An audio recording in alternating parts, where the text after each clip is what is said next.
You're watching Cable 2.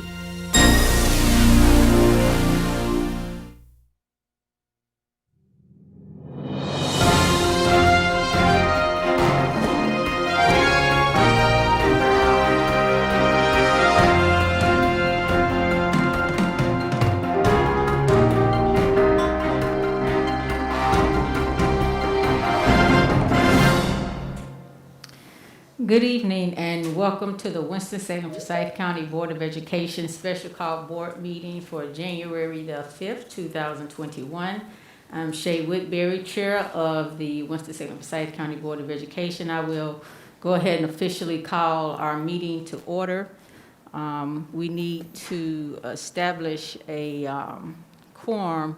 As you can see, we have 1, 2, 3, 4, 5 present.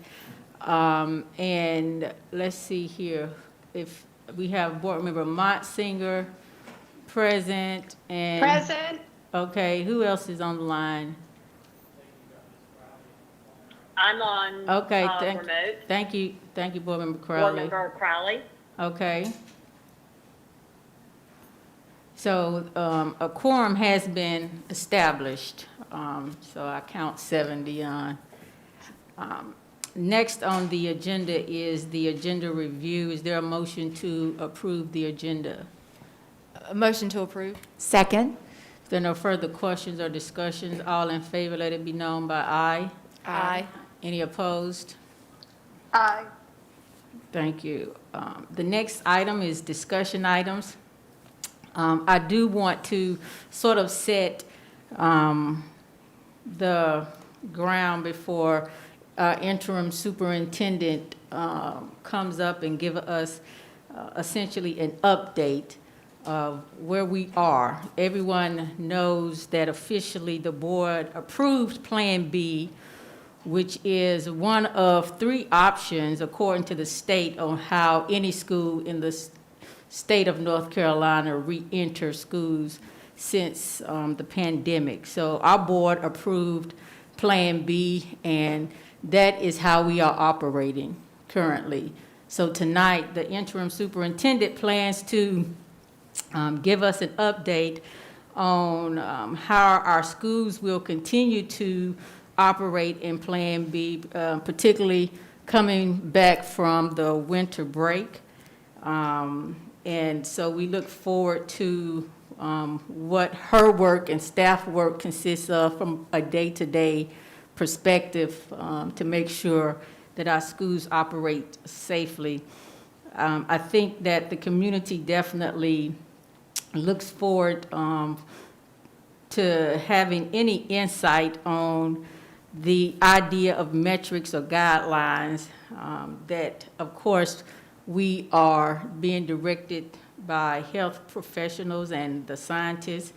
So essentially, I think that interim superintendent, Ms. McManus, can give us a great update on how we are preparing to return to schools according to what the board has already approved, which is Plan B. So I will go ahead and allow Ms. McManus to give us the update. Thank you.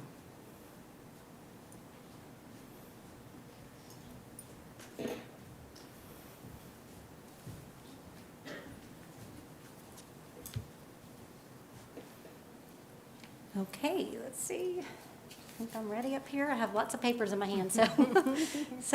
Good evening, Madam Chair and board members. I thank you so much for allowing me the opportunity to provide an update about our district reopening plan. As you know, new groups of students will be coming back next week, and we want everyone to kind of get a refresh to know what to expect as students enter. The last time I provided an update on our readiness to return was on November 17th. Prior to that meeting, I received many emails from teachers, parents, community members asking that we delay our return. I received the same amount asking that we stay the course in bringing students back. If you recall, I made the recommendation that night, just as Chair Woodbury said, to delay the return of any new groups due to timing. We were getting close to the holidays, if everyone remembers, and I recommended that we delay. I also made the recommendation that, based on the many emails I received, even those that want to delay, was that we would return in January, and we would come back, stronger and even with more grade levels at a time. So it's about 7 weeks later. I come before you again to provide an update on our readiness. And in tonight's update, you're going to hear, I'm going to go through the presentation, just so you know, but I have my district team here that can go into deeper Q&A with the board and answer, more detailed and specific questions. And also I have 3 of our principals representing 3 different levels that are on the Teams call, and I want them to be able to share the different perspectives, since this will be the first time students beyond elementary and our self-contained EC students will be coming back. And so I want to make sure that everyone can hear the diverse, the same common expectations happening in our schools, but from different levels of students returning. So just like November 17th, before this meeting, as you all know, we've been getting lots of emails again. And we continue to be on 2 sides of this, which I think, as I said on the 17th, both sides were very valid. I appreciate many folks that have voiced their sincere concerns on both sides, both to not come back and both to come back. And again, I'm going to reiterate what I said. Both of those are valid. And I know that everyone has a vested interest in our students, and I will tell you I'm very grateful for that. And that is one common denominator that I've seen from everybody's response, no matter what, and that is that they have a vested interest in students. I'm also grateful. Over the last 6 weeks, I've spent a lot of time in meetings with scientists, researchers, doctors, superintendent groups, and many people that have given valuable information and provided valuable information beyond just the community statistics. And so I will tell you, I want to share, before I begin with my presentation, a few points. And I'll tell you, there's a lot of articles out there. I have read, I want everyone to know, and our board has gotten them too. I've read every article. I've watched every video. I've read every email from beginning to end.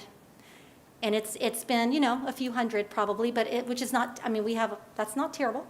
And I will tell you that so many points are valid. I read every one of them, I'm like, oh, that's true. These are great points. I understand where everyone is coming from. And so as I've listened to some of these professionals, and these are people that they study not only the, diseases, the epidemiologists, scientists that research, and this is what they do for a living. Also, though, just meant some mental health experts, and that's the newest layer that I have had an opportunity to learn from, and that is some mental and behavioral health experts. And so I wanted to share a few points before I get started. First thing that I've heard over and over is that when we follow mitigation strategies in our schools carefully, that schools are not super spreaders of the virus. And I want to say, and this is where people, many states and districts are doing dashboards to provide information. We have a dashboard, and I will tell you, as information is provided to us, it is put on the dashboard. There is, with some people, a feeling that information is being not transparent, and that is the farthest thing from the truth. And if we didn't want to be transparent, we would not have put up a dashboard.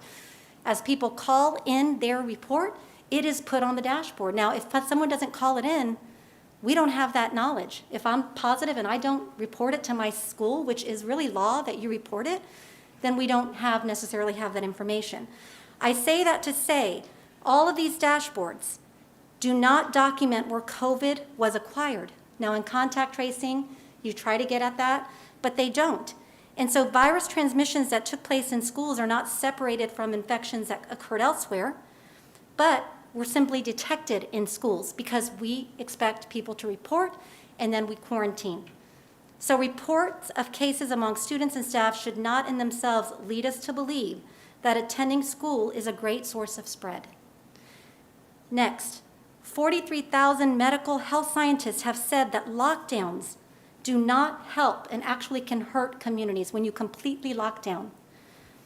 More than 41% of Americans, and this is sad, but this is true, and we will be dealing with this. More than 41% of Americans have displayed clinical signs of anxiety and depression or both since the pandemic began, and stress is significantly higher in young people. Some of this information, I encourage all of you at the end of the presentation, I'm going to share these webinars with Dr. Scoggin, and I encourage people to attend because it's very enlightening about what we're dealing with anxiety, and this is exactly why the fear is so real.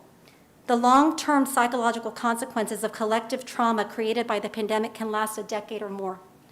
We have not even started to see the effects of our students, and every day that we are away, more stress and trauma happens for our students.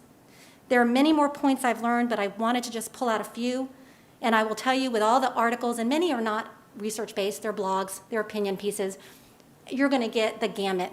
You think that one article starts by saying you shouldn't do something, but then as you read deeper, everyone that sent them to me, it basically kind of shares both sides of the view here. So, our plan to bring students back, I want to say before, and then I'm going to jump in, is based on CDC guidelines, our Strong Schools North Carolina or NC toolkit, and many hours of district leaders carefully planning the best ways to keep our students and staff safe while providing the best education possible. Our students and our staff are extremely important, and all of us want nothing more for them to be healthy, happy, and thriving.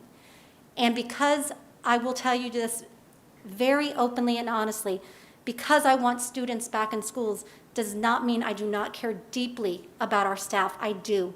From every ounce of my being, I care deeply about our staff, and I take their safety and the safety of our students, and so does my staff, very seriously.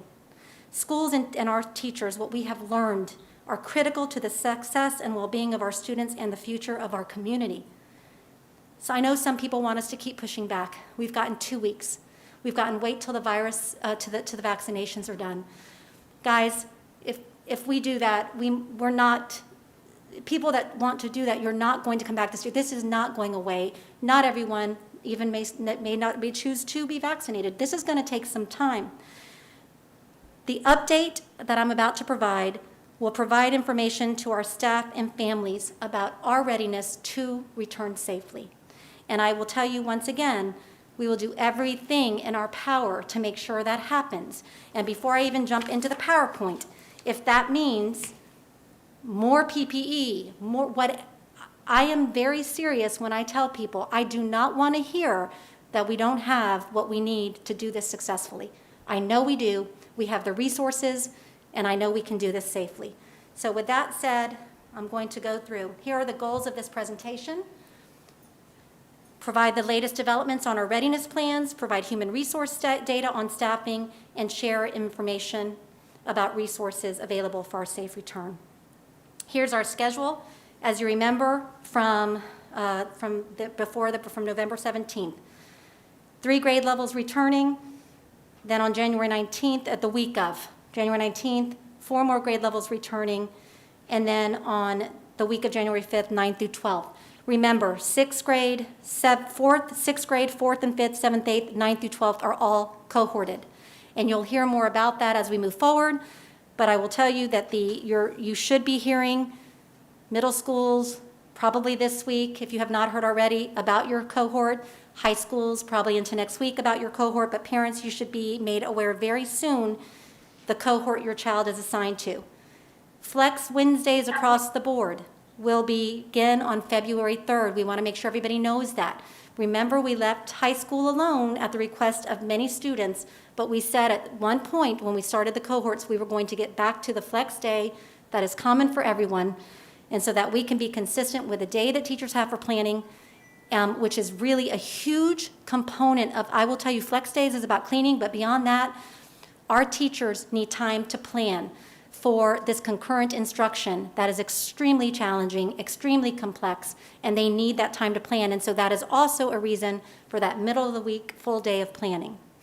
So that's, so one thing I did not put on here, but I wanted just for a second, is testing for our high schoolers. The state has not changed the requirement for in-person testing. And I will tell you that some of the districts that finished courses in December, students came back in December. I'm not going to give much detail about this, but I do have one of our high school principals, LaDwan Pratt from Glenn High School. He's on the line. Before I move to the next slide, I wanted LaDwan, because he's really gone above and beyond for preparedness for his students to come back. So LaDwan, I'm going to let you share a couple of words about testing. You're muted. Can he hear me? LaDwan, can you unmute? Sorry about that. Thank you. Yeah. Thank you. Hello, board. Thank you for the opportunity to talk today. For us, I want to make sure safety is at the forefront, because I do know that this is a worrisome time for families. So we made the decision to keep our numbers very low, lower than what would be considered a normal expectation. Our testing sites are smaller than, or 10 or fewer per class that will be administering the test. I've also color-coded the rooms so that students know exactly where to go and they won't have to wander the building. So it's fewer touch points and touch areas. I'm also opening the school tomorrow for my new students, because many of the students have yet to come to the school. And so since those students have yet to come to the school because they're freshmen and have never touched the campus, I'm allowing my doors to be open for those students to figure out or see where their classrooms are. So that'd be one less point or one less piece of anxiety that those students have, so they will feel secure with their tests. So those are some of the measures that we have in place to make sure that our students feel comfortable and that they remain safe with this testing environment, so they're not crowded. Thank you. Thank you, Mr. Pratt. I will tell you that all of our schools, we chose 3 principals. We could have chosen many tonight to be here to explain what they're doing. So basically, the next part of this before we move on, here's data from our survey. I wanted to say that, and I want to make sure I say this publicly, our parents, and this was not our school's fault. We gave them a template. I take responsibility for the statement that said that parents would not have another choice. I want to publicly say we will survey again later, because I do know that there are parents that said, I'm coming back, but they may choose differently now. And as maybe in the 4th 9 weeks that they may feel more safe. And so we are planning our campuses for the return of all at some point. And so that's why we're staying with the cohort models. That's why we are planning with the ones we know are returning, but we know at some point later in the year there will be another group. What we don't want is a back and forth. And the reason being is, if safety is our number 1 priority as kids are coming in, a back and forth, and I want parents to really know this, a back and forth is not productive when we think about safety in our classrooms, because every time any change happens, a teacher has to rearrange the room. So we're just trying to keep consistent groups, and then when we add when we add another survey, then we can be prepared for the next group. So that's the purpose of the survey. So at this point, though, we have about 60, it's an average of, you can see 57 to 61% right now that have said they'll return. That is no different than the numbers earlier in the year. If you remember, it was about 60% were returning and about 40% were not. So it's been pretty consistent. The good news about this is, if you think about even our large schools with 4 cohorts, and I know that is not ideal. I understand that. I understand that one day a week or one day every other week just does not, feel great. But I will tell you, it will let us ease in. And some of our principals have said with the easing in of students, even at the primary, that it has allowed them to feel way more confident now as more students return. So these are our numbers right now. So before we move on, because we're going to go into our staffing data, I wanted to stop for a minute. Are there questions about the dates, about the numbers, and about anything I've shared so far before we move into staffing? I don't have a question, but for a point of clarity, I think maybe early November, late October, we had a preference survey data done, and for the elementary schools, the total in-person returning, could you go back to that slide that you Yes, put up? I wanted to see where we were. yeah. Now, these are just second through, so what we did on this survey, I only asked for second through 12th graders. Okay. So K1, 2, and our self-contained EC students are not in these numbers. And also, Virtual Academy is not in the numbers since they're already virtual. Yeah, okay. All right, let's keep going with staffing unless there are any questions. Can Does Board Member Motzinger have a question? Okay. Yes. Hi, yes, I did have a couple questions. One of them is that we're using data and what people were saying in the fall, and you reported it was 7 weeks ago. And 7 weeks ago, the numbers of COVID cases in our community were so much lower than they are now. And our hospital utilization was lower than it is now. And I'm wondering, how reliable are any things we got from parents at this point, given that so much has changed with the spread, both in our community and state? Yeah, so this survey was administered right before the holidays. This survey, the first one we administered was before we came back in November 2nd. It was administered in October. This one was administered like right before the holidays. Some schools did it probably a week before. And I wish I could remember the exact day, but we got them the template. It was probably literally a week before we left for the holidays. So this is newer information. Okay. Someone could change their mind over the holidays. And what I'm going to tell parents, in the public is, if someone changes their mind and decides to stay home, that does not impact the numbers. Please do not feel that if you are feeling uncomfortable that you have to send your child because you said you were going to. You can keep them home. That does not impact the safety component I'm talking about by adding more students. Where it does create a problem is if you said you were going to stay home for remote and now you show up. That's the bigger issue, and that's where we have to be concerned about our classroom spaces and our schedules. I've got a point of clarification as well. So the next time, let's say that I'm a parent and I said I want to remain at home, the next opportunity for survey will be, you say, probably March? Yes, closer to the end of the third 9 weeks, giving enough time to plan going into the fourth 9 weeks. And one thing that I also want folks to know is if we do that and more people at that point feel comfortable, we will probably be asking for a few remote learning days so that our teachers have time to actually get their classroom spaces adjusted. So just know that. I just want people, I like to put things out there as we're thinking about them. So,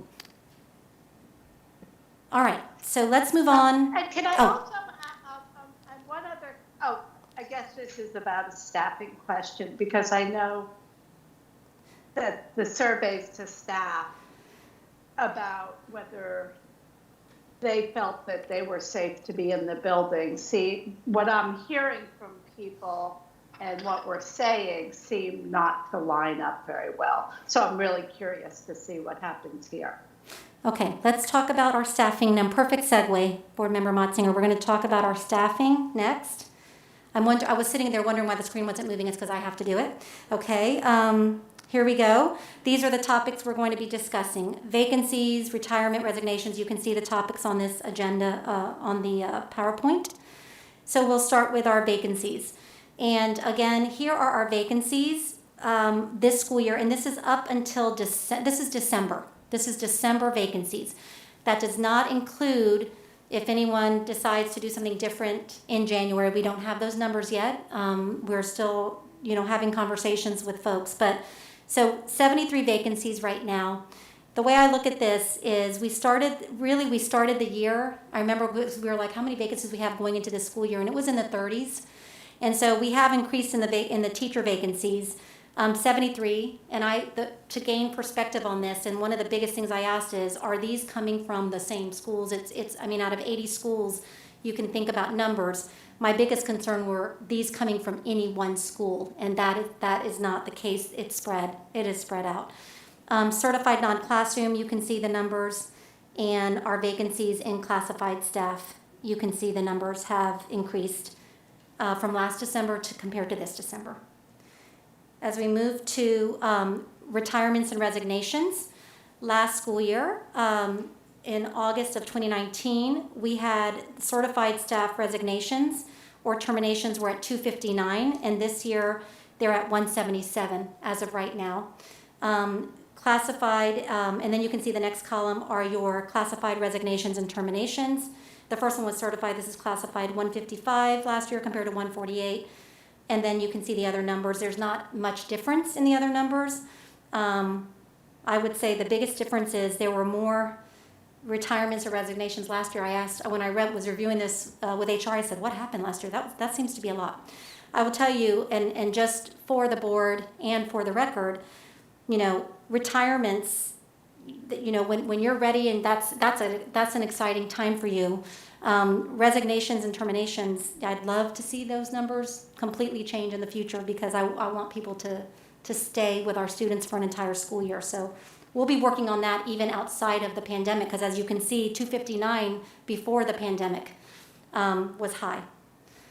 As we move on to FMLA, these are the requests for July 2019 through December compared to this July through December. So you can see the FMLA request for continuous leave versus intermittent leave, and then you can see the total numbers. So again, FMLA is high both years when you compare. And I say high, I don't know what previous looks like in districts. To me, those numbers are high, but again, I don't have a comparison number. So that's FMLA. Then we go into accommodations. This has been a big topic this year with ADA, and this just outlines the process that we've been using. The requests for work accommodations are reviewed pursuant to the ADA, the Act. It's law. So we've been following the law as we've been analyzing cases. An individual with a disability may request an accommodation to assist him or her in performing their job. And you can see here requests are made to HR, and they are reviewed case by case. In this slide, it shows more detail about that. They complete their accommodation. They get a doctor's, an employee doctor completes a form that they submit. And then HR, our Director of Nursing, and Legal review the documentation and engage in the process. Human Resources then communicates to the employee. And I will tell you that communication is not just a one-time. Although they get told what the outcome is, and it may not be the accommodation that they requested, but it is an accommodation. If they qualify based on the law, there are accommodations given. And an example of that is, someone might ask for a telework accommodation. If that is not possible with their job function, then they might get other accommodations like more PPE, like being relieved of other duties they normally would have that would possibly give them more exposure. There's a multitude of accommodations that can be created. And I know even as of today, HR was talking with employees about really trying to meet their needs. So those conversations are ongoing, and they will probably continue to be ongoing as we move along the school year. Here is some data about the accommodations for school-based and central office staff.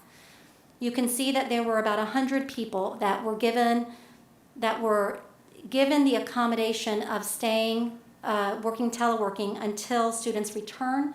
So that's about 100 folks that would now, when students return, need to return back. But again, those are people that if they need, they will be given other accommodations as necessary. We have extra PPE. You can see the numbers here of some of the accommodations that have been given. You can see the numbers where a physician says that there was no disability and those people did not get accommodations. That does not mean if they need something in their school, we are saying we are here to give them what they need.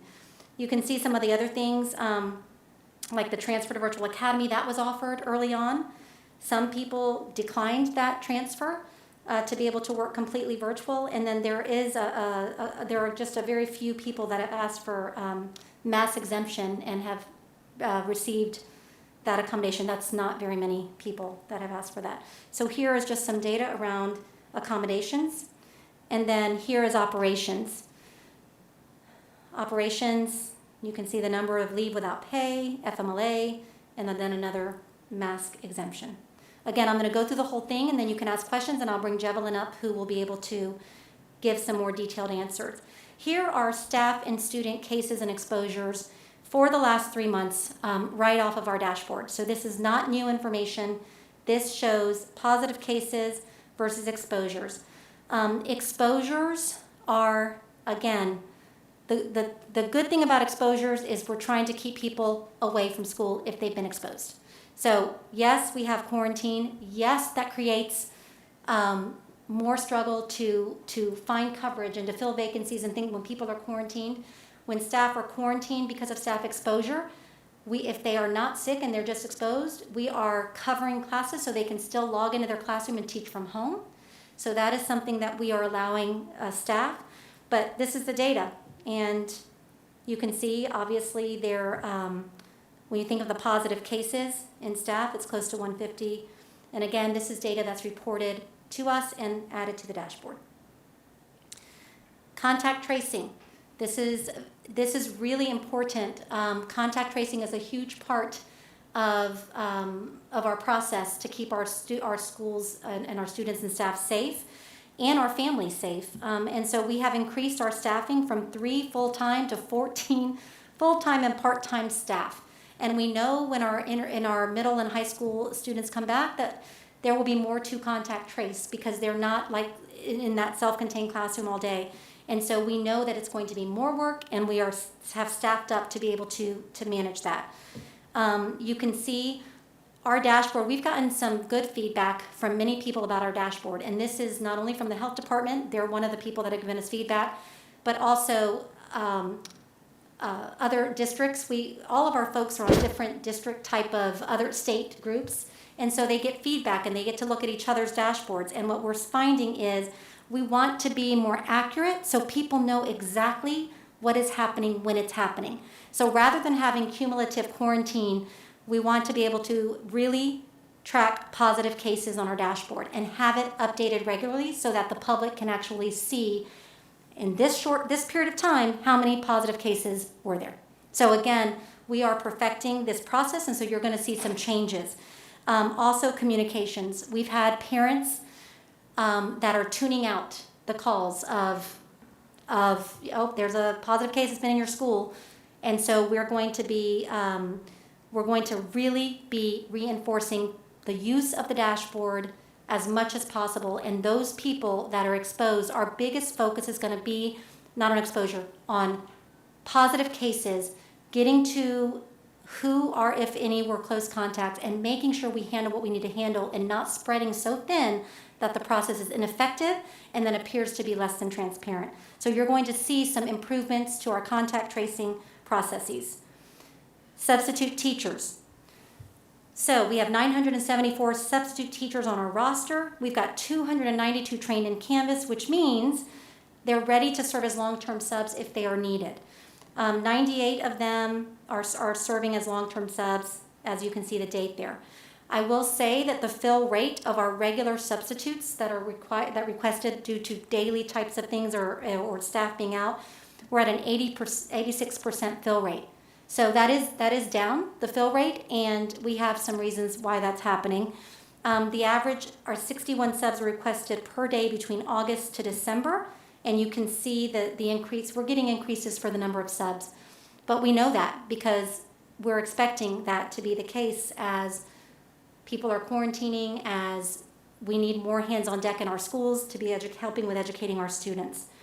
So here are some of the challenges in filling the sub request. There are some high-risk subs that don't want to teach in person. I mean, that is part of it. They're wanting to stay home to help their children. If their children come back to school, some of those may be willing to come back, lack of childcare. Subs on unemployment are unwilling to relinquish those benefits. unless they're guaranteed a long-term position. And so that's going to get to a solution at the bottom. And then actually, we have struggled finding long-term subs for EC and math. One of our solutions is we are going to, and it might have already happened today, but reaching out to all of our subs that have that Canvas training yet again and offering them long-term positions, so they know they've got that position till the end of the year.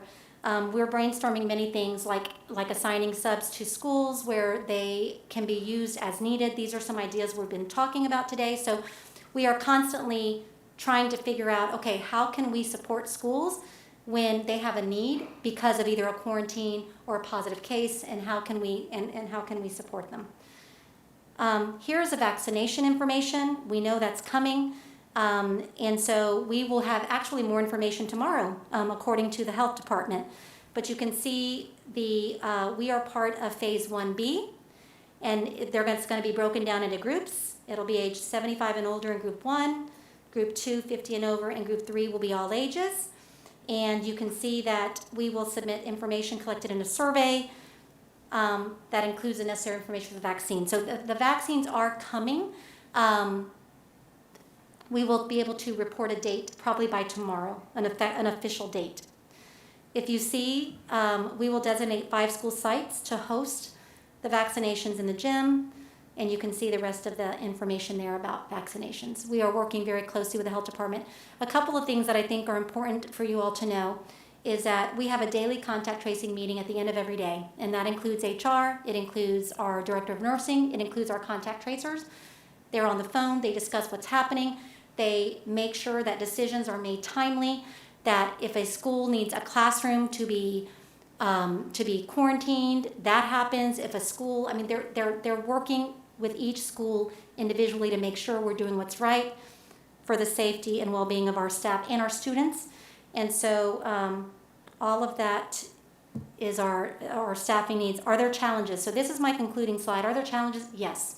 Are our leaders worried that as more quarantines may happen, are they going to have struggle covering?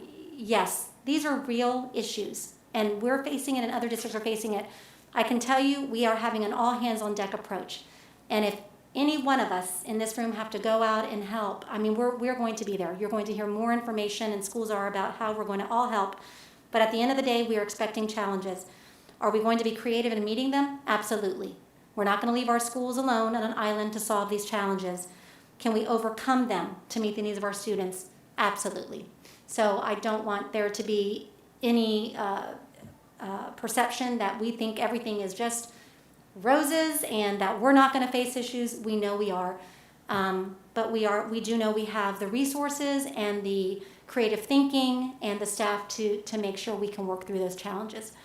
So I'm going to bring up Javelin so that you all can ask any specific questions you may have about the staffing needs. So,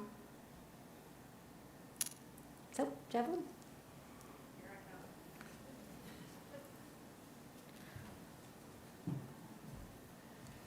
Good evening, board chair, board members, and I know I got questions, so go ahead. So I was just wondering, can the subs bring their children into the classroom? Because I know that on the slide, that was one of the reasons that they weren't, that they didn't want to come. Typically, we have a couple of ways that we're working with staff, subs, whoever. Sometimes there's in a media center, that's where people are bringing their children. People have been bringing them to the classroom up until this point.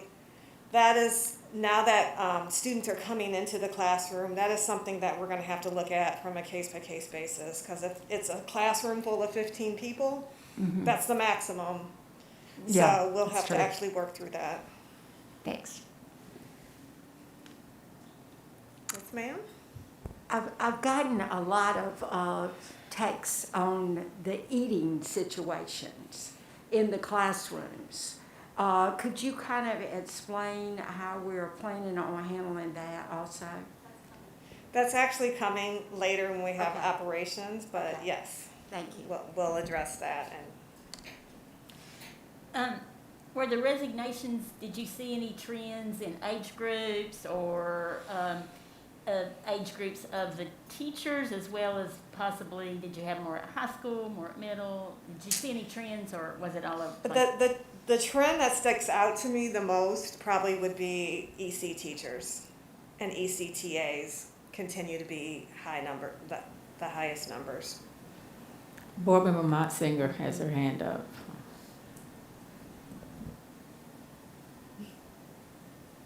Yes, excuse me, thank you. We had conversation this fall about the possibility of asking both teachers and parents how many wish to remain in their schools but working remotely through this next quarter. Were those surveys ever done? Did we ever seriously consider reconfiguring, say, third grade classrooms at, Easton to say, if you want to come in person versus staying remotely? Isn't that what you? Mm-hmm. Yes, please.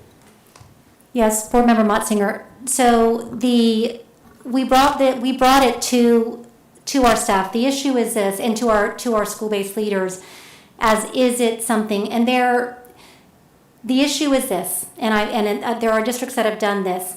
That is number one. You are going to be. This is the kind of thing you do when you start this process, and when you start to make changes throughout the year.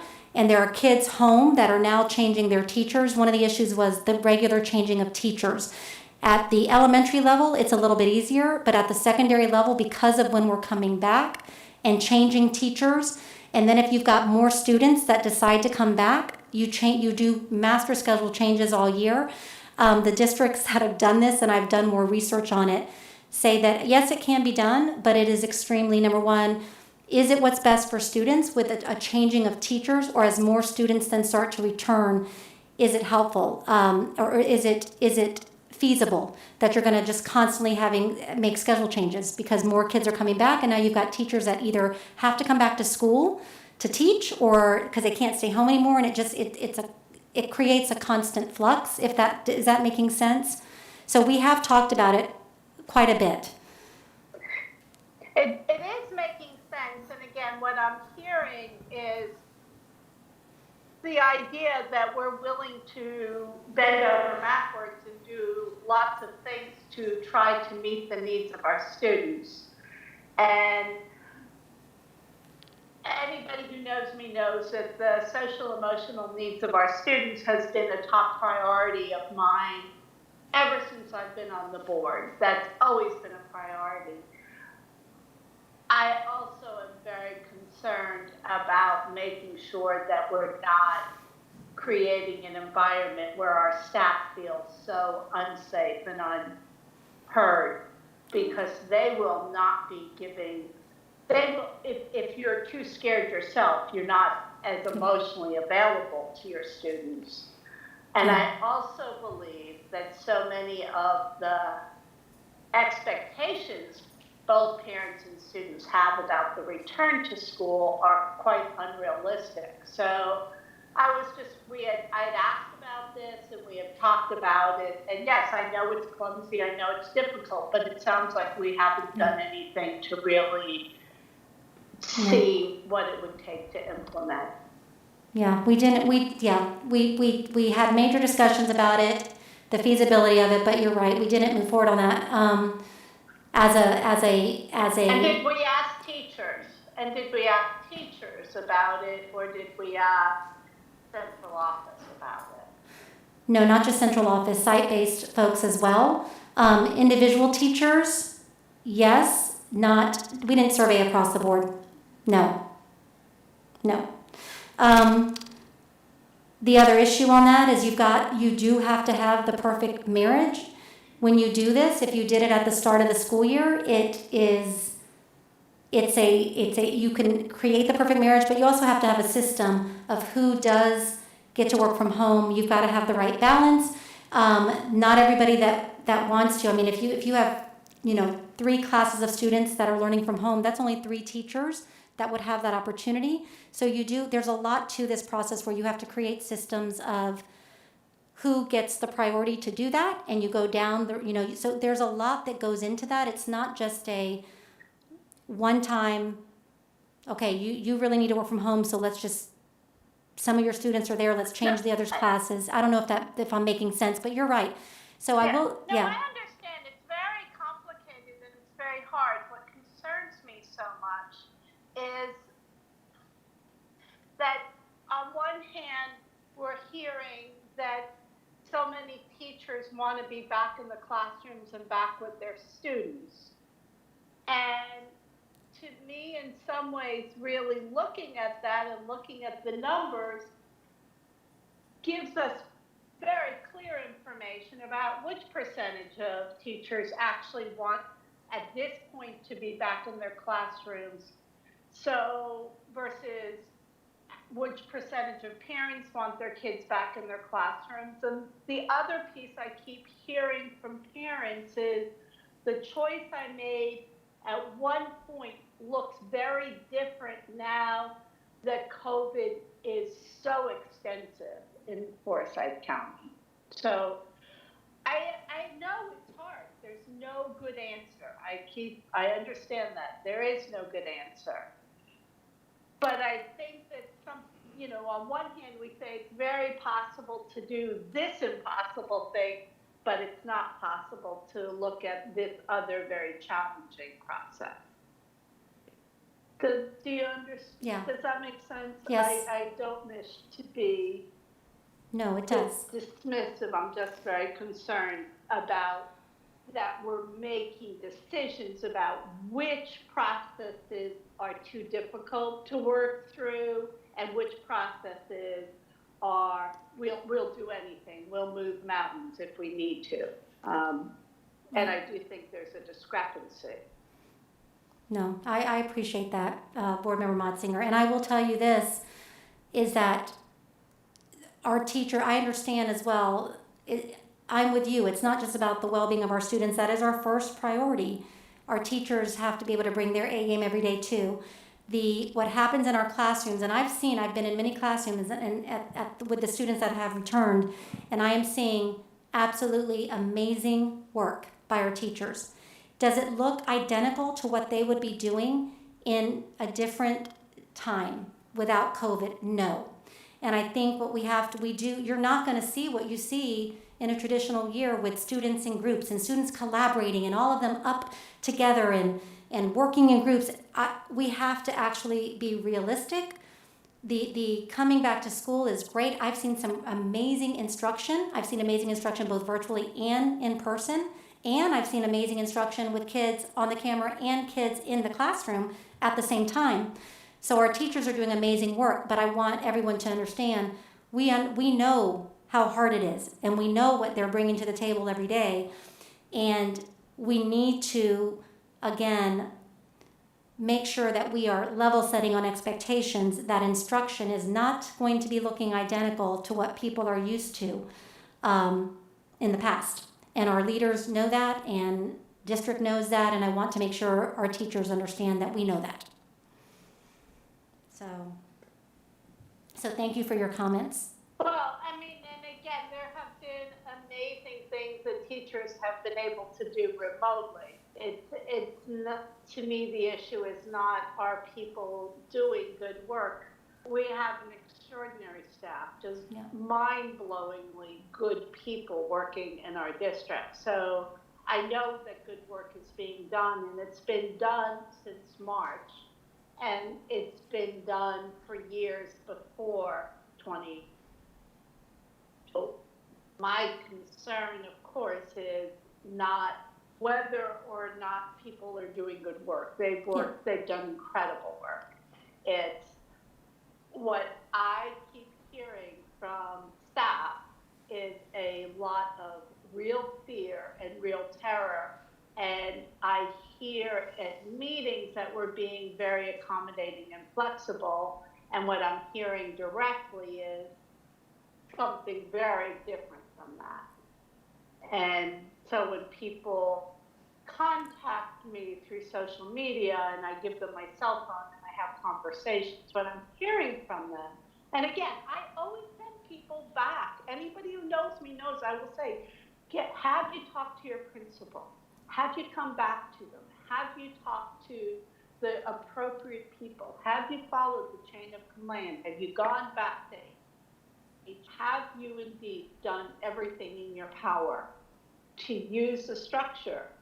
Because you know that I respect all of you so very, very much. But what I'm hearing from people sounds different than what I'm hearing tonight.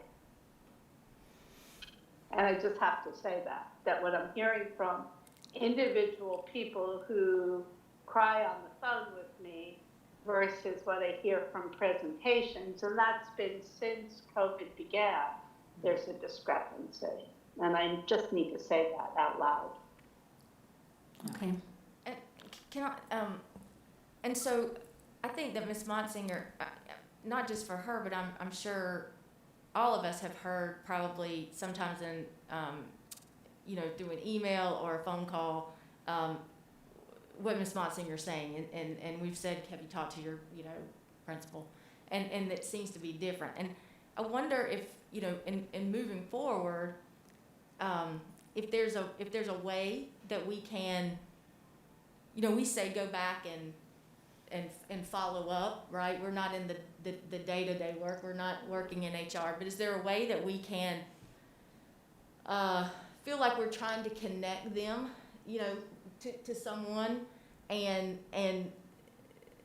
not so that we're in the work, but so that some of that discrepancy. So I think sometimes there's been a few cases that I followed through is more than maybe I even should have, but to find out what's going on and what was being said and the way it was being interpreted was totally different. And so at the end of the day, the staff member, the teacher felt good through the result, but it was not something that they were able to get without some intervention. And so, I don't know what that looks like moving forward, but if there's a way that, I don't know if there's I'm not saying it's a hotline, but I mean, we did a great job when people had questions. And so if those things aren't we're directing them back to their school building. And I'm just wondering, with all that's going on in the buildings, if they're not that they're not explaining and talking, but if there's a way that we can help kind of bridge that gap or make that process faster. Maybe some of that is just the lag in the communication. But I do think that like I said, I think at the end of the day, several of those haven't been. It's not an ideal situation. Some folks do not want to come back in the building, and their anxiety and fear is real. I realize, though, also because of their job, it's going to require them to do that, just like in many other professions in this entire country, not just outside of the classroom. I think probably a lot of people are dealing with that in multiple professions. But what can we do to those who are just trying to get a little, it's a reasonable answer. I don't know the answer to that, but I do think that some of that may just be the response. And I would say our principals also do a great job, just like our teachers and our support staff, educational support staff. But I think maybe also just the lag time. And I know you guys in HR have tons going on, but if there's a way, one day a week, or I don't know, some way that we can help try to make sure, we're like, tell me back what you heard me say kind of thing that we, I think that we have to do with each other sometimes, because we aren't in person. We're doing everything remote, and, people are anxious and fearful, so. Yeah. No, that's absolutely right. And I know each teacher is an individual, but there's also a voice with representation in their schools and other groups as well. You've got, we've got a teacher advisory. We've got the FCAE. I hope I just said that right. We've got that group, and we have representatives in each of our schools for that. We've got different avenues for teacher voice. Now that's collective voice. Individual voices should obviously start, with their own principal. As a former principal, I always felt it was my job to make sure my staff was fulfilled, happy, inspired, and ready to go every day. So we've got our principals for that. there's always other layers if of the organization. And one thing I will say, and I know it doesn't sound like it doesn't sound like, well, you're saying you want to try everything and be creative and think out of the box, and that is true, and that is me, and that is the team that I work with every single day. But again, there's so many layers of the organization that people can reach out to, and I'm not saying reach out outside of their school, because our principals would say, no, come to me first, let's try to problem solve. And then from there are other layers, and principals can work with their area superintendent, and we've got a lot of layers in the system, and everybody's here, what I was meaning to say, for the same reason. And one thing I haven't felt, and if teachers feel this way, or if other leaders feel this way, I get a lot of emails where people say they're fearful. That is one thing, to speak up or to come forward with how they're feeling. That is not acceptable, and that is the kind of culture doesn't help, especially today through a pandemic. We need to listen to our folks and create positive environments. What I'm saying is the positive environment and the accommodations and the things, we want to create that while we're doing what's best for our students at the same time. And I really believe we can do both if we work together. I really do. So. I think Board Member Bramer has her hand up. Okay. Oh, okay. Yes, so some of the teachers.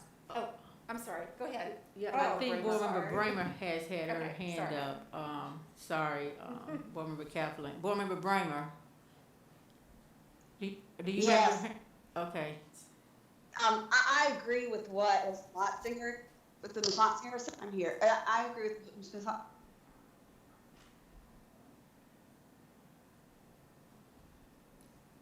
Motzinger. When it's up to 6 hours a day I spend on phone call with people who are terrified and said they feel they have no option. They can go to their principal, but there's just really no option for actually, stay home or stay safe, and they feel like they're really, really sick, and they're having to go in. They're not even getting tested anymore. They said it's too hard to get tested and get into the office.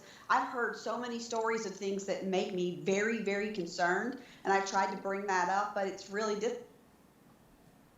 I mean, there's no great answer, but I'm hearing an overwhelming side of let me stay home and not die, not the other way around.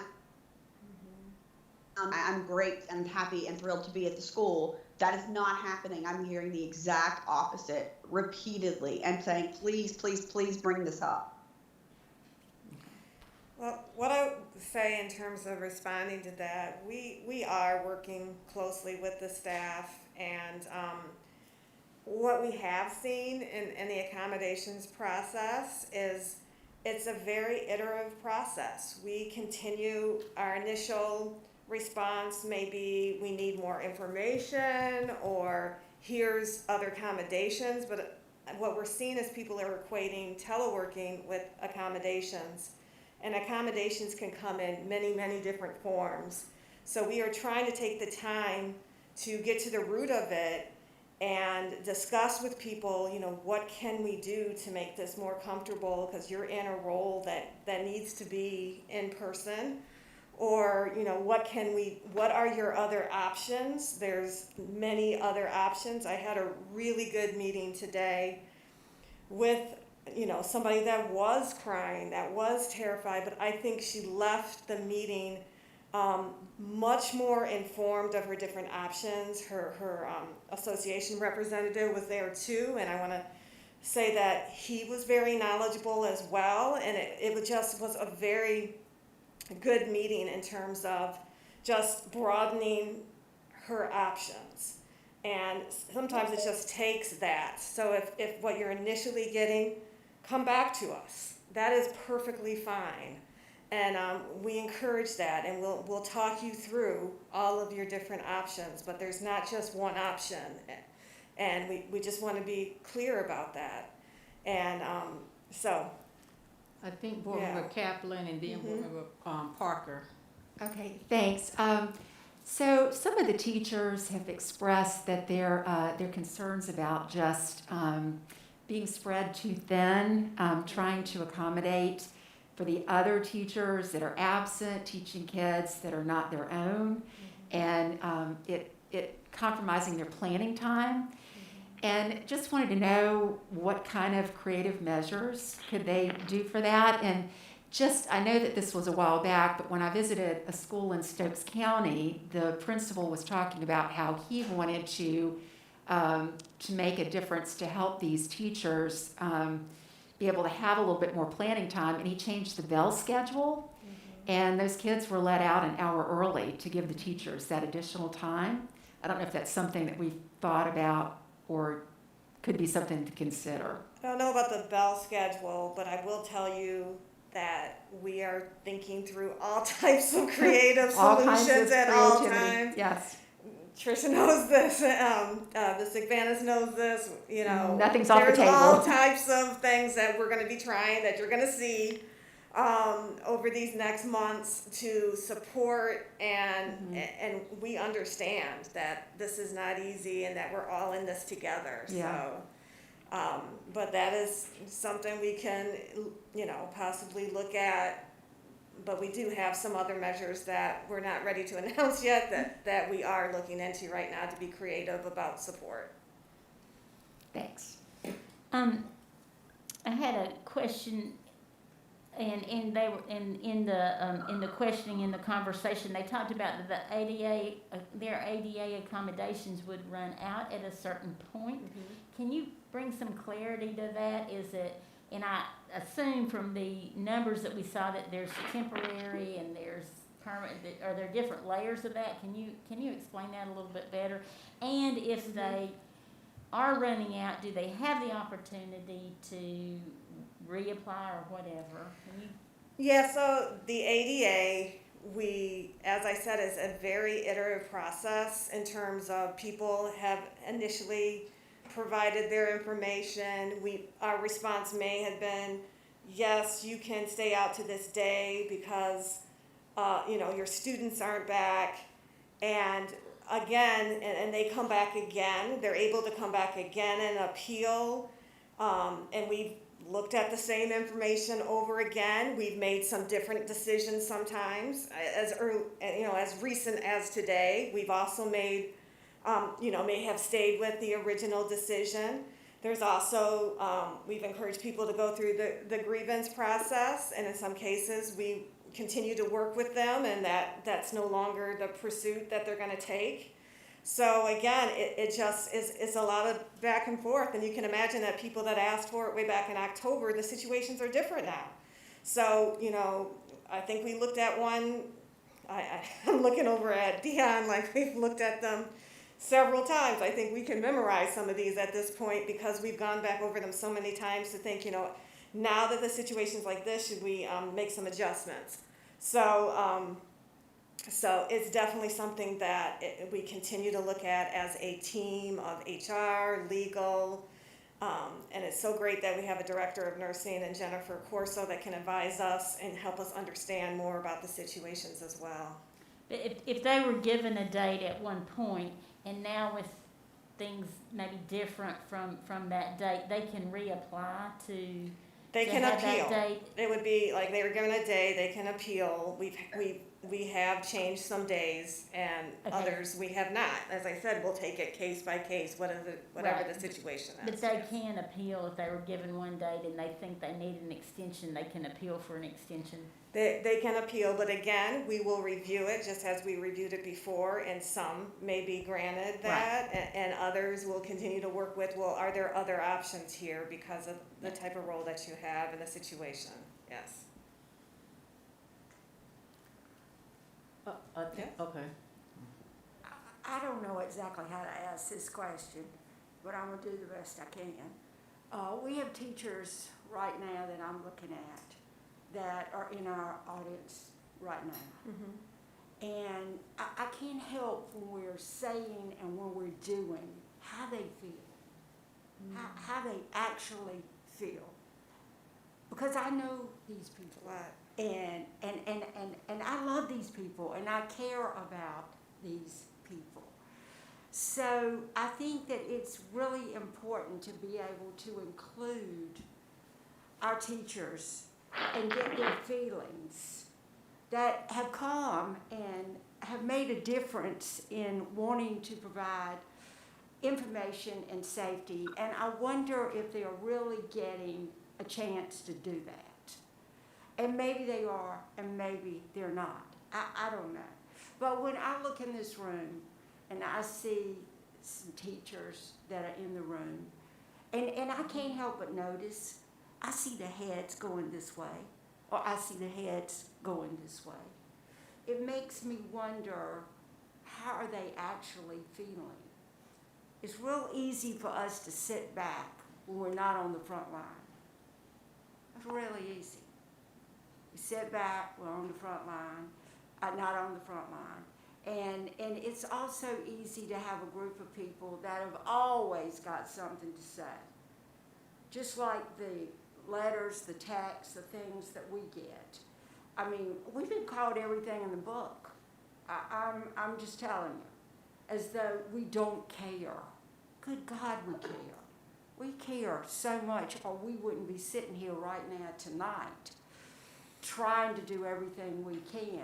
I don't know of anybody that doesn't care. But we've gotten called names. We've gotten called blood on our hands. We've gotten called all kinds of things. This board sitting right up here. And maybe I shouldn't be saying this, but I kind of call a spade a spade. But it kind of bothers me. I really want to know what's inside these teachers.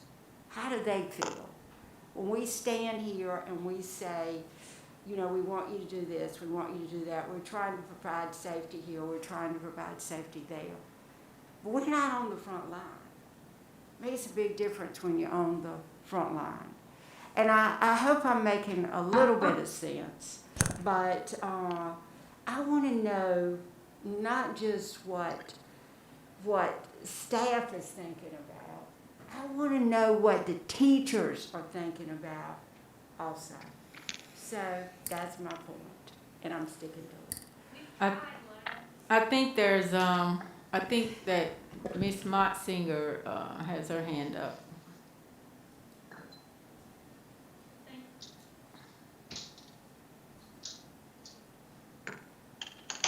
Yeah. Board Member Motzinger, do you have your hand up from previous? Yes. Or?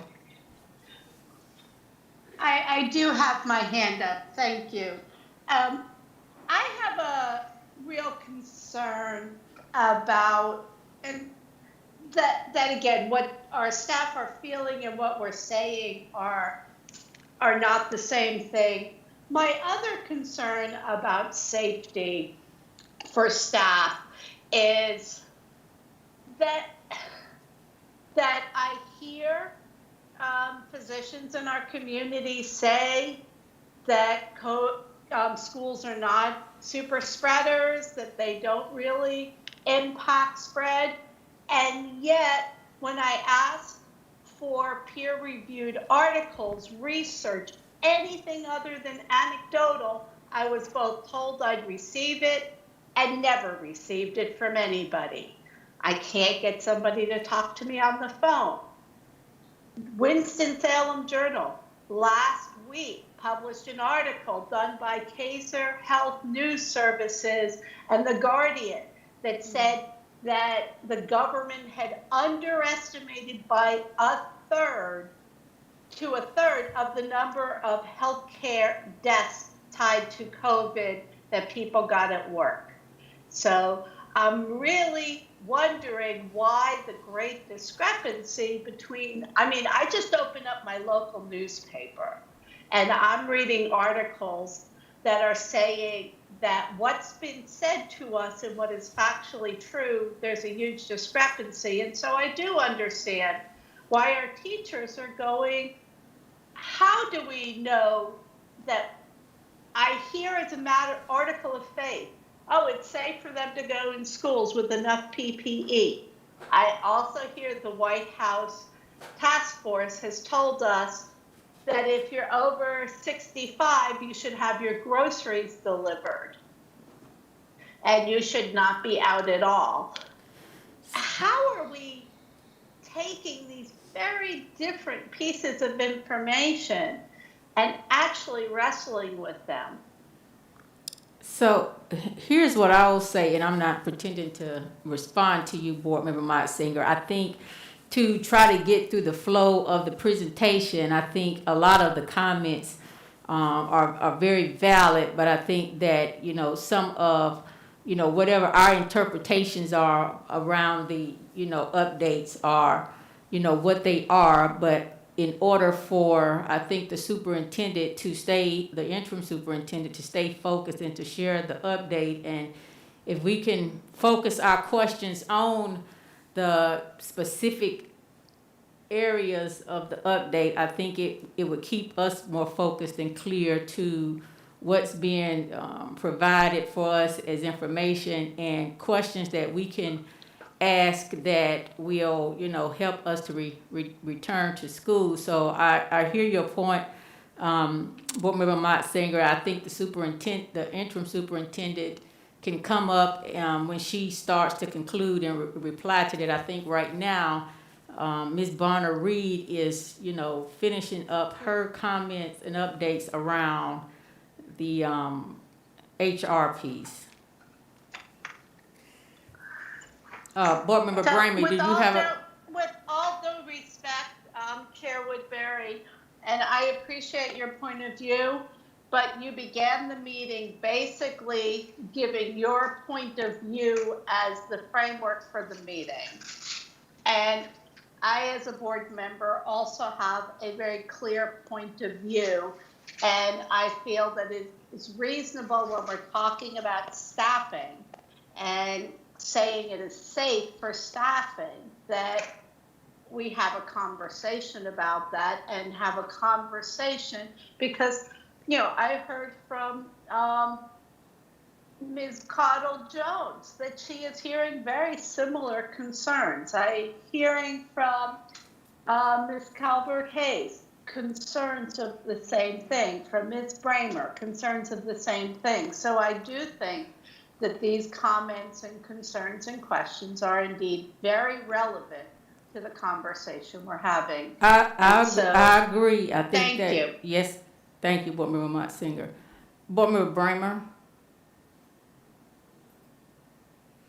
Yes, I also received a whole bunch of calls just today, fluttering in as fast as possible from actual doctors saying that there is no method that they have found that they can reach out to us because Dr. Ohl is the representative that's been sent from Wake Forest, but they are actually rebelling and trying to say, how can they get to us and talk to us because they feel they're not being equally represented. So I think even the medical community is divided as to this entire issue, and they feel they have no options. I mean, it was an overwhelming number of calls. I've been spending 6 hours a day on these calls. So it is not one or two, it's hundreds, and we have to do something.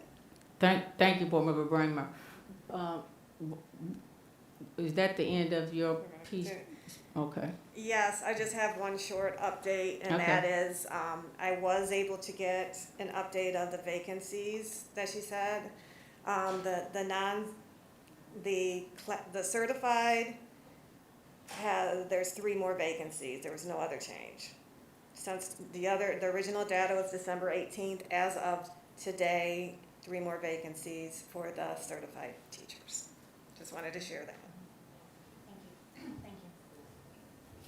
As we go into this next section, I did want to say part of the reason for school visits is to actually speak to teachers that are in schools. And so I will tell you that, yes, I'm getting emails as well from, I think I just changed that, from teachers on both sides. It is not one-sided. And I will tell you that as I visit schools, my first thing is to talk to teachers. How are you? How's it going? Do you have what you need? How are you feeling? Kindergarten and first grade teachers mostly, as I was in schools as we came back. So it's not like it's just we look at emails and we take phone calls. It's getting out in schools and being with teachers in the field. On Monday, we will have our entire staff in schools We promise we'll social distance from you. Don't worry about that, because I know that's, we don't want you to feel uncomfortable. But the biggest thing is, what do you need? Do you have what you need? How are you feeling? At the end of the day, if the ones that are doing the calls that don't want to come, if they were able to stay home, that would be to teach. That would be what would make them feel the safest. I get that. But what we have to do is, since we want our students to return to in-person learning based on the many reasons, what can we do to help them? I don't want to lose one teacher. Next year is going to be a new year. We may be feeling some of the effects down the line, but we want all our teachers here. To lose one teacher, a highly effective, strong teacher, is one too many, and it's hurtful to our students. So at the end of the day, how do we find that balance? And I'm going to tell you, and I know not everybody feels comfortable going in schools. I do. And I will continue to stop in classrooms and ask the teachers, which is what Monday I'll be doing it, Tuesday I'll be doing it, Wednesday, to see how they're doing and make sure. And I'm going to tell you, some of you might think, well, you're the interim superintendent or you were the deputy superintendent, they're going to blow smoke. No, I actually trust people, and I set an environment that allows people to be very truthful. And they're going to say what they think, and they're going to say, because trust me, the emails show that they're going to say what they think. And but face-to-face also matters when people are talking to you about what they need and how they're feeling. And it doesn't mean that not everybody is fearful. Tell me one day you walk out of your house, all of us, that we think, oh my gosh, what if I do get the virus? Am I going to recover, or am I going to not recover? What about my brother? What about my daughter?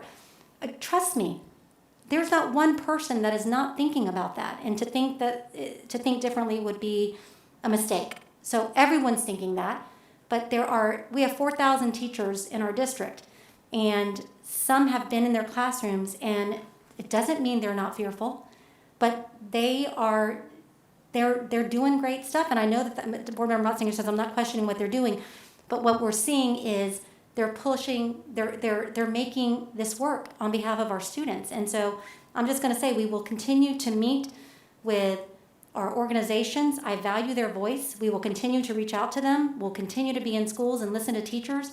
And at the end of the day, we're going to be better for this. And we need people to hang in there, and we'll give you what you need while you're in your building to feel safer. So that's what I wanted to say about that. And as far as reading the information on both sides, yes, it is exhaustive. It is hundreds of hours of reading both sides, of reading journal articles, of reading the newspaper, of reading emails. And I can tell you there's not one person out there that wants to give the answer of what should be done. And that starts at the top of our state, at the top of our nation, and that's why they're letting districts try to make the best decisions on behalf of their students. So as we move forward, we have the reopening manual. And this is online. It's available for everyone. I have one quick question. Yes.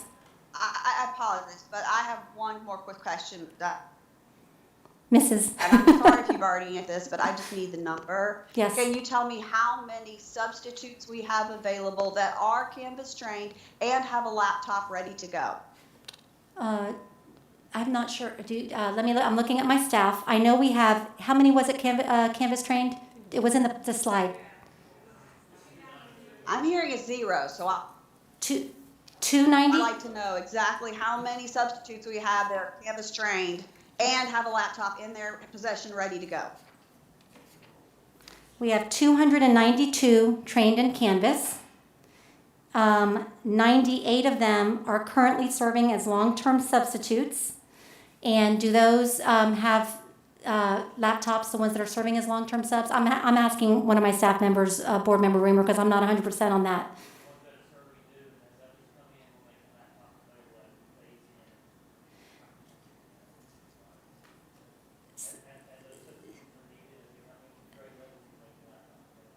Okay, as the substitutes come into the long-term positions, laptops are made available to them as they come in. So right now it's only 98 of the 292.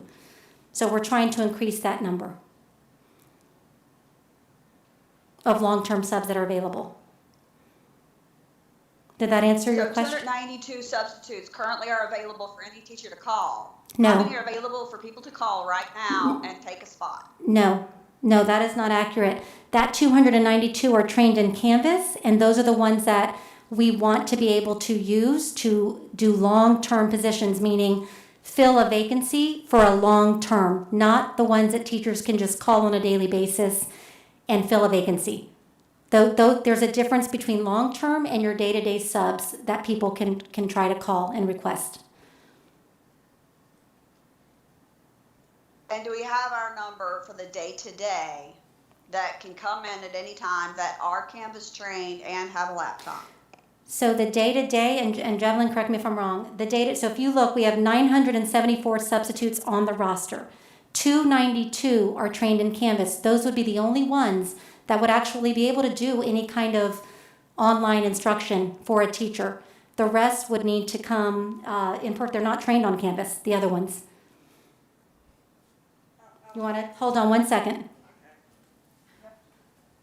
So we have 292 that are trained in Canvas. We have 98 of those serving as long-term subs. The 292 are, able, once we get back with the students coming back, if they're willing to come in person, I outlined in the presentation that some of them have their own challenges and are unable to come in person. So of that 292, there's some that are willing to come and support the teachers on a daily or long-term sub. Those are the main ones that we are focused on. However, the other 700 or so, some of those, when we're in person, are willing, they don't want anything to do with the technology, and they're willing to come in person. They just can't help as much with Canvas and other things, but are still very important pool of people willing to come in. So we're always reaching out to these I'm not people. saying they're not important. Sometimes I we have just need to know challenges that have a filling. laptop to continue class. So I think How many have a laptop that can actually go through a lesson plan and continue class? Board Member Brain, but I think Ms. Bonner Reed was trying to finish. So if you can let her finish, then you can offer, Yes, ma'am. further insight. Thank you. Okay, so I want to be able to answer. So can you go ahead and ask your follow-up question? Then I was finished at that point. So, Okay. Yes. That's what I'm saying is for you to finish what you're saying. I just want to make sure I know exactly how many are available so you can use the lesson plan and continue learning with a laptop. So we need to know how many, it's not just going to be sitting there in front of a class talking, but actually have a laptop ready to use the lesson plan and continue. So as Mr. Sherrill emphasized, we are actually in the middle of a transition where some of the teachers are getting new laptops, correct? And with that happening, we've been eagerly waiting this, then we can transition some of the laptops over to substitutes when they have actual assignments. Substitutes that have actual assignments, in many cases, there's some excess computers in the media center, correct? So that they can utilize the computers as they need them. So hopefully that answers that question. That's not the answer I'm getting when I call the schools. I'm getting the answers that there are 0 available with laptops. So I'd like to know that there's definitely every school, especially every middle and high school, there's going to be plenty of laptops available for people to come and do lesson plans. Otherwise, there's no point in them going in and just sitting there. Board Member Bramer, I think that the interim superintendent can get you that information that you need as it relates to the schools you're referencing. Sure.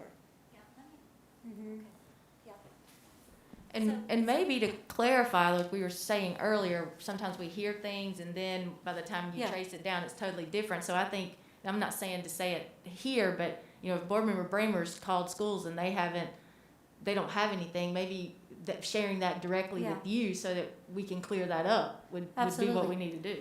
So, and I do want to ask one question. Kevin, how many teachers have come up a minute? Because honestly, I see people shaking heads and I really like to clarify stuff as we go. How many people have gotten laptops? What's the plan? because this is a service and it should be as a good thing. So, thank you. Good evening, folks. Let me do my best to explain where we are. We have 4,255 brand-new laptops that we began yesterday deploying to teachers.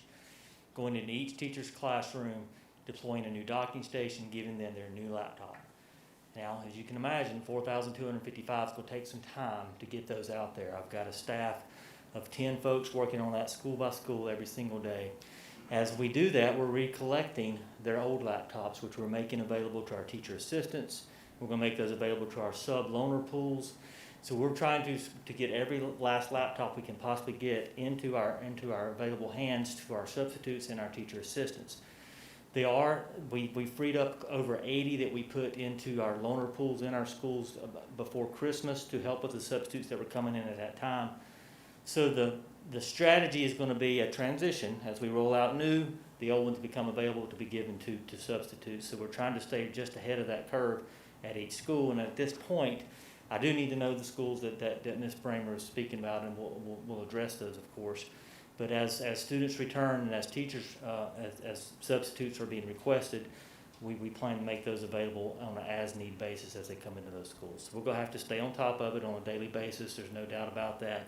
As you can imagine, we sent a lot of folks home in the spring. We've provided laptops for classified folks. We've got over 1,000 of our Chromebooks are still in our teacher assistants' hands. We've got to get those back in our students' hands. So with the unprecedented things we've been dealing with to get as many devices out there as possible, we've got laptops that are distributed throughout all of our staff members, and we need those back for our substitutes. So it's not perfect right now, but we do have a strategy, and those new laptops are rolling out daily, which is freeing up the old. So hopefully that at least gives you an idea of what our work is each day, and if there's specific issues at some schools that we can deal with now, we'll definitely tackle those immediately.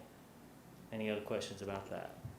Mr. Sherrill, I know you're doing the best you can. I'm just pointing out it's pretty useless at this point for them to sit there and do nothing, but yet I know and I appreciate it. Thank you so much. And if you'll email me directly on the schools that you're hearing from on the laptops that are not available, I'll make sure that that's taken care of. Thank you, Governor. I think the other issue I heard before we move on was around subs in general and shortages and schools potentially saying, yeah, there are no subs available.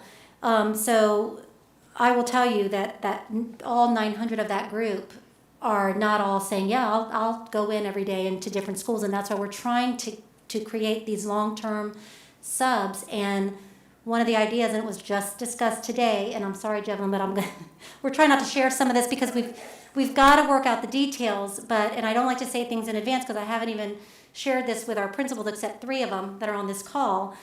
But our goal would be to assign, depending on the size of the school, long-term subs to the school so that they can be used as needed versus teachers having to call. The issue of subs and subs, especially in some of our highest need schools, and this is not just in our district, but it's everywhere, is a challenge to get people to respond to those daily. If you wake up and you're sick and you need a sub and not coming, but our schools band together. The first thing principals do when they get to school in the morning and their leadership team, the very first thing is, okay, do we have any vacancies today? Did subs pick up? If subs didn't pick up, what are we going to do? And they get into this mode of creativity of how they're going to solve that. Now, some of our elementary schools have said they can use some of their extra positions. High schools have made it clear in middle school to me, we don't have a lot of those extra people that can go in and fill in and support. One of the other things we talked about, and I'm sorry, I ask forgiveness to my team because I want to share some of the thinking because we're trying to be creative, that if teachers have always, from the beginning of time, gone above and beyond to cover for their peers when they've had, when someone's out and there's no coverage, and you're right, they give up planning and all of that. And that's, this is not a time, this is a time that if we can compensate people, and I know money does not equate to reduction of fear, but at least what it does is say, I know you took on a few more kids in your virtual class today, or I know you took on a few more, and let's try to figure out how we can compensate you for that. And that is a question, that's something I brought up today. I got some, let's see how we can do that. There's a lot that has to go around that, but that's one other thing.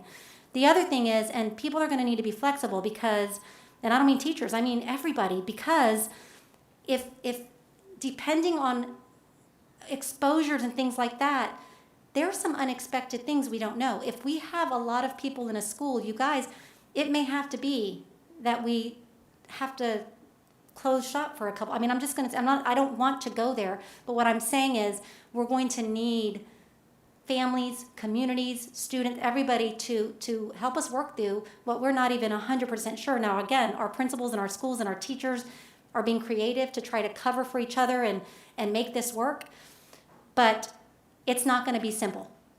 It's not going to be simple, but again, we're going to put resources in. We're going to try to put those permanent subs in. If we can get enough per school to do that, I think that will be a huge help.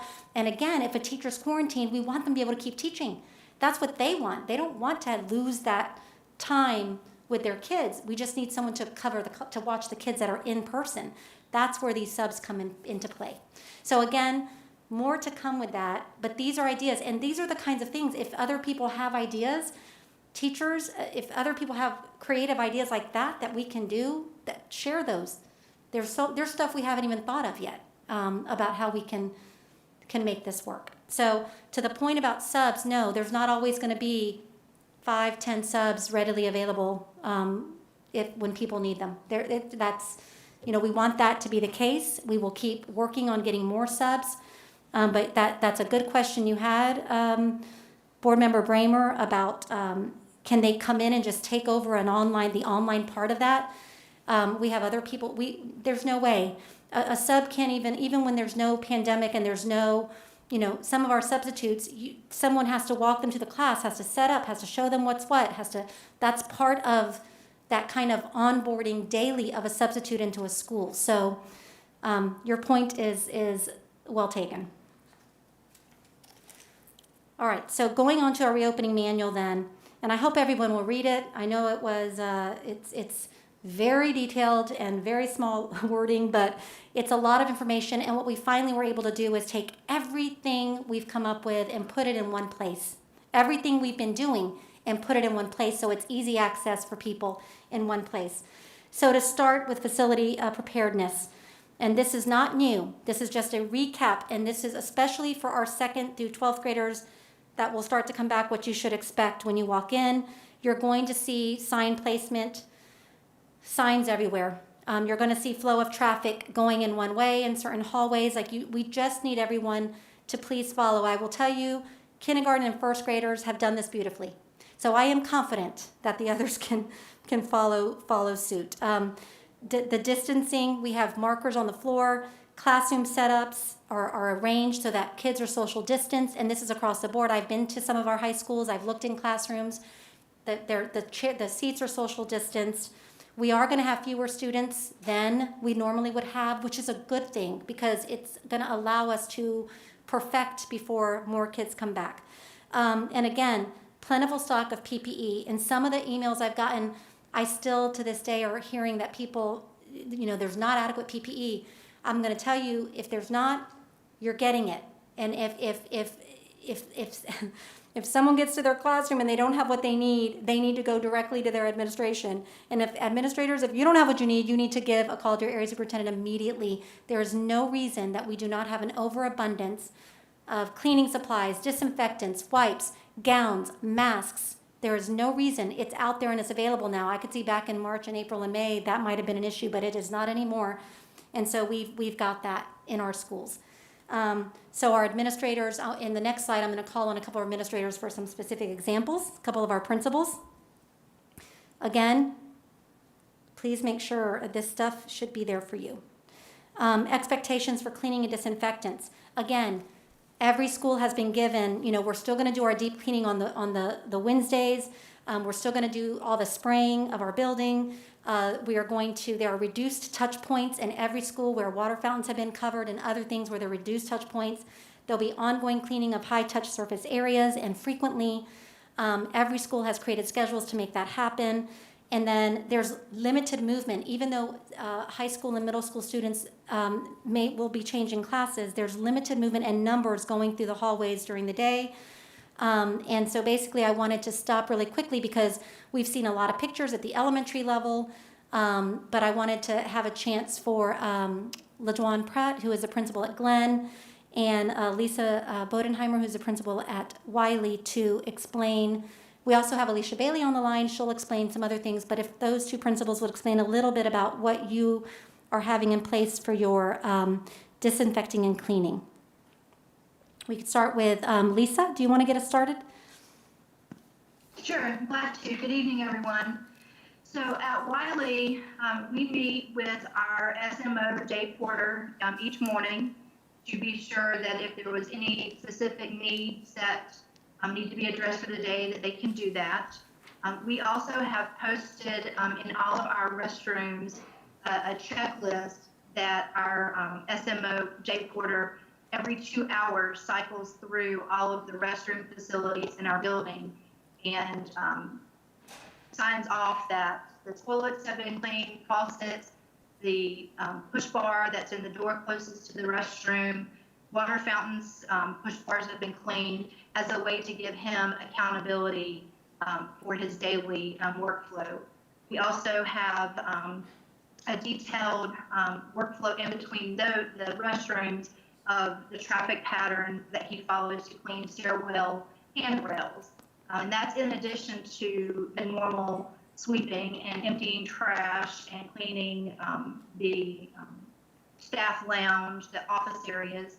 So we've been very intentional about accounting for his day as he ensures that the cleanliness is there.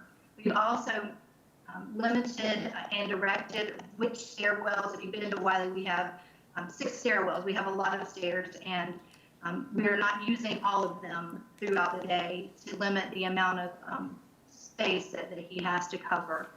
It also helps us, all of our teachers have everything they need in their classrooms, and it's replenished as often as necessary, to echo what Ms. McManus said.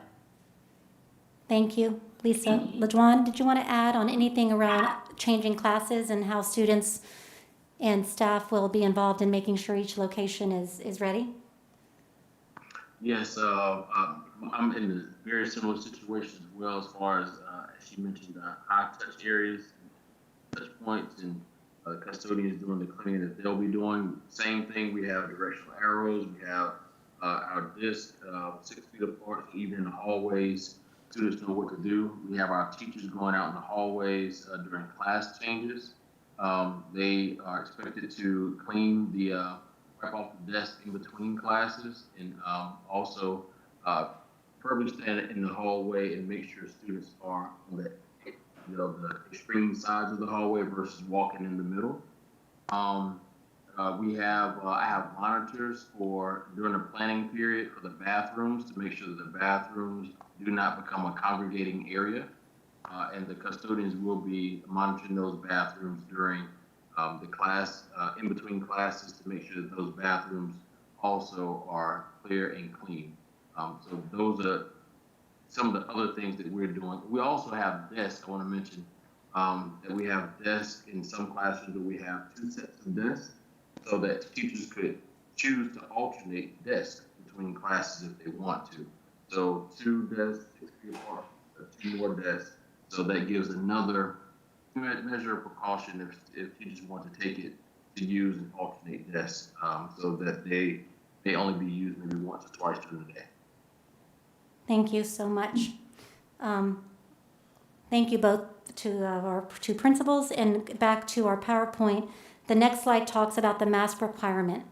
The mask requirement is, I mean, as you all know, we brought forth a policy revision around the mask requirement, and they are required unless someone has a medical condition or they've come forth with a reason why they cannot wear masks. And this is also on buses. So students, I was asked that today, students have to have a mask on. So parents, if you have students riding bus, please make sure they show up at the bus stop with their mask on.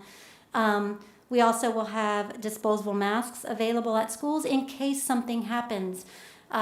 We all keep our masks, some in the car, some in our purses, everywhere. I don't know if you've ever accidentally gotten out and somehow forgotten and you run back to your car. If that happens with a kid, they can't run back to their car. So we'll have them in schools.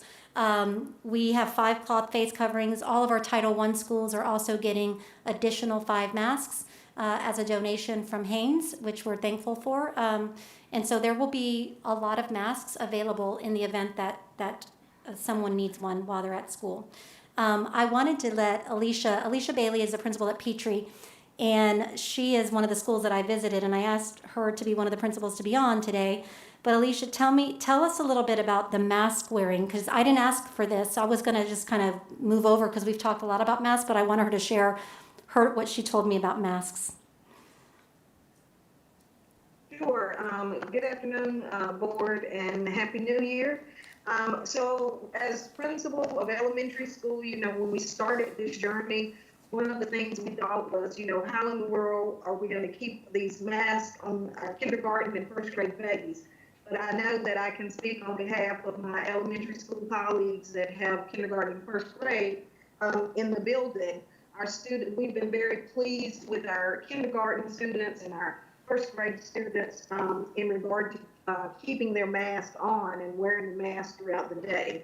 A large part of that has been our parents and how they have partnered with the school tremendously to reinforce these expectations, as well as how we can get with, as Superintendent McManus talked about, as well as having extra masks on hand. Of course, at David H. Petrie, when our students come, they have done a great job wearing their mask and bringing them when they come. In addition to that, on the elementary school level, we know that safety is the forefront of what we do, and we want to keep these babies safe when they come to us. But we also know we're elementary, so we have put in place some incentives for our students that can create a sense of normalcy in this whole pandemic space that we're in. So we have given some incentives as our students follow the guidelines. If they have their PPE on, they can get class dojo points, and then the class gets a little prize. I'm different from my other colleagues on the line. They're high school and middle school, but we're at elementary school, so we can put in some of those fun things for kids to do. But we've been very pleased overall with how our students have followed these guidelines and how they have worn the mask and how they're implementing these safety expectations throughout the building. Thank you, Principal Bailey. So the next slide, and I'll at the end of this section, I'll stop for questions again. The next slide is about transportation. Students that are eligible should have already been contacted by their school to know their bus stops. All students that are riding the bus needed to turn in an attestation form. If the school should have those, and so parents, this is those of you watching, and if you have friends that are watching, please tell them they must turn that in each quarter. And basically that is saying, and even our students coming into school who are screened on campus, what the attestation form is saying is that parents are going to take ownership of putting students on those buses that would answer the questions that they have not been exposed, the questions that we ask through our screening process. And so, and then when students get to school, there's the whole screening process, and we're going to hear a little bit more about that in just a minute. If you've not heard and you are eligible for transportation, please make sure you reach out to your school if you're eligible and have not gotten your route. Next is our arrival and screening. So yes, every school, when you get there, you're going to expect clearly marked entry and exit points. There will be screeners for different screening stations for different groups of students wherever you arrive. There are staff screening stations and there are visitor screening stations. And so the screening follows a series of questions, a temperature check, just like we've been doing up until this point. And so again, I wanted to hear, because this looks different. It's the process is the same, but because of the size of campuses, the locations, I wanted to once again hear from a couple of our principals about what someone might expect coming onto your campus. So, Mr. Pratt, can you start us off on the screening? Yes, ma'am. So for us, we have three separate entrances. We have two on the very opposite ends of the campus for our car riders. So one is for those car riders that are being brought to school. The other is for student drivers. And we also have another entrance that's midway through the school for our bus riders. And we have an awning to help protect from the elements, and we have markings that are 6 feet apart. We have signage in English and in Spanish so that students are prepared to answer the questions to keep the line moving fairly quickly. We also, at those points, we will have grab and go stations for breakfast so that, again, it's something that is a quickly moving thing where people aren't congregating. They're coming in, they're getting scanned, they grab their breakfast, and then they move to class. So that is how we plan on doing that. We have screeners, of course, at all of those stations, and we are moving our help, so to speak, to the place that will have the most flow of traffic. So as right now, we're assuming that's going to be our bus lot, and as we see how that flow goes, we'll make our adjustments. But that is how we plan on having students enter. And I will say this: the car, whether it's a student or car rider, they are doing that from the car. They're not to get out the car until they have passed all the screening questions, and then they will be allowed into the building. And we're doing buses one by one, so one bus at a time. So again, there's not that chance for students to congregate and violate any of the precautionary measures we have in place. Thank you. And I know that Lisa, I'm going to have you do the next one on nutrition, but I wanted to ask Alicia, since you've been screening, all three principals have had students on campus, EC students and some career and technical students, and so all of them have been doing screening. But Alicia, do you have any lessons learned about the screening process that you would share, or changes you had to make as you got started? I know I'm putting you on the spot with that, but any words of wisdom through the screening?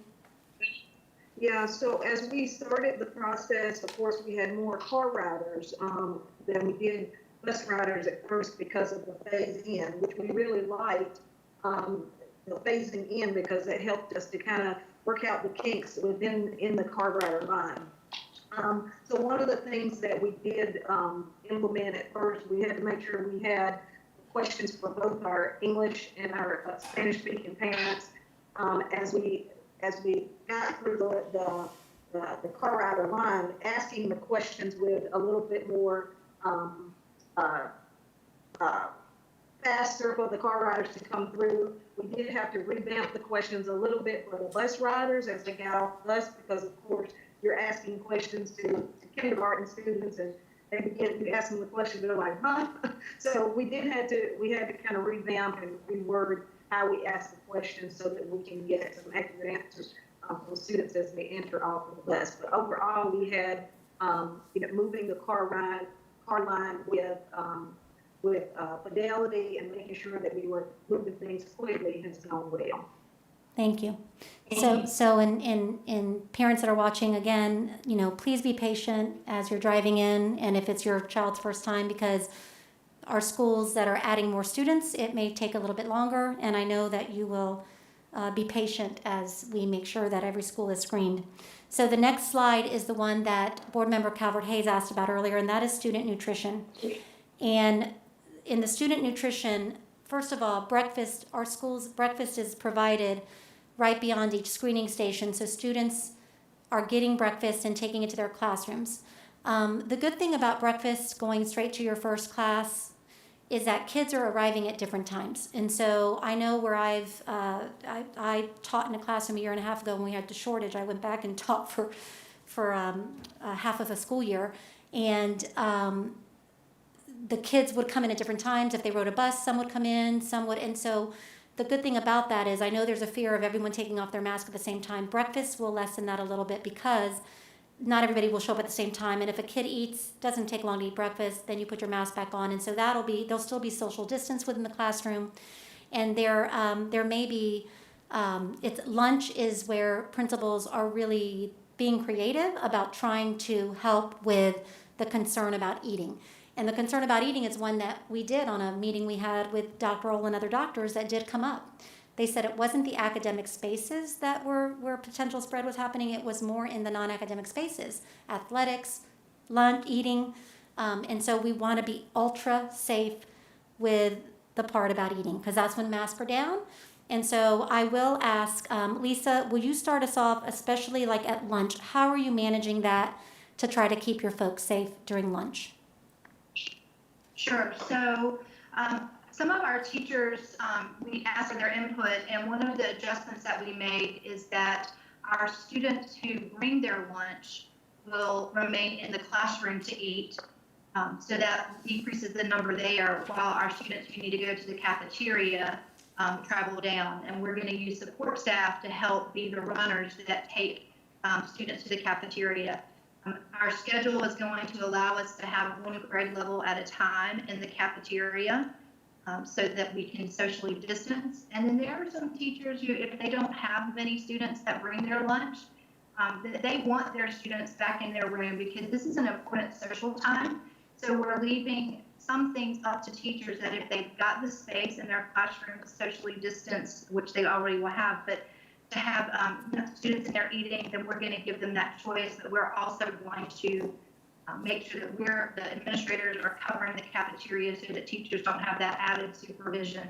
We also will have coverage so that teachers also get to eat. And middle school teachers, many of the core teachers, supervise students during lunch. And so we're going to have some flexibility for those teachers to get their lunch if they choose to eat at the same time students are eating. We also purchased trash cans so that we can have multiple trash cans on in each floor so that students can dispose of their items there to also minimize the amount of traveling back and forth for trash purposes. Thank you. Mr. Pratt?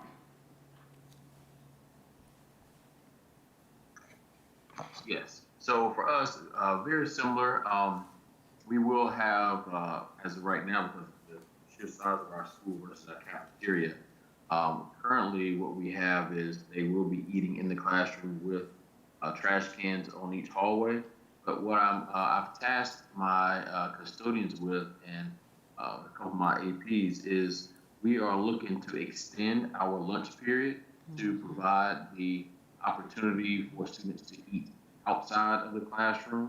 I know as Board Member Motzinger mentioned, and as you mentioned, that has been kind of at the forefront of a lot of teachers' minds. So what we're doing is we're trying to have to configure the cafeteria in certain ways, and we're trying to get the best possible seating arrangement that will allow for the proper spacing.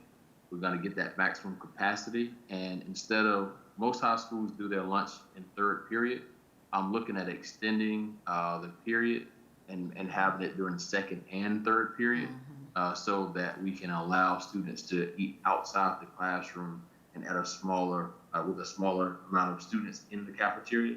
So that way there is more free-flowing air. And of course, once the spring hits, we do have outside tables. We will allow students to be outside eating as well. So those are some of the things that we're looking at doing to maximize the opportunity of teachers being away from students with their masks down.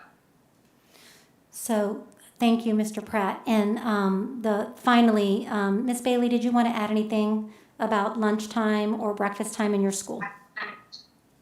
Sure. So at Petrie, our students do eat lunch within the classroom. On the elementary school level, our students, their desks are already taped off, so they each have their own individual space that we've color-coded and taped off for them, so they are 6 feet apart. We have trash cans lining our hallway, and we've also, with our students, so they pull their masks down to eat, but then when, as Lisa talked about, that social piece, they must pull it back up in order, to talk and have that conversation.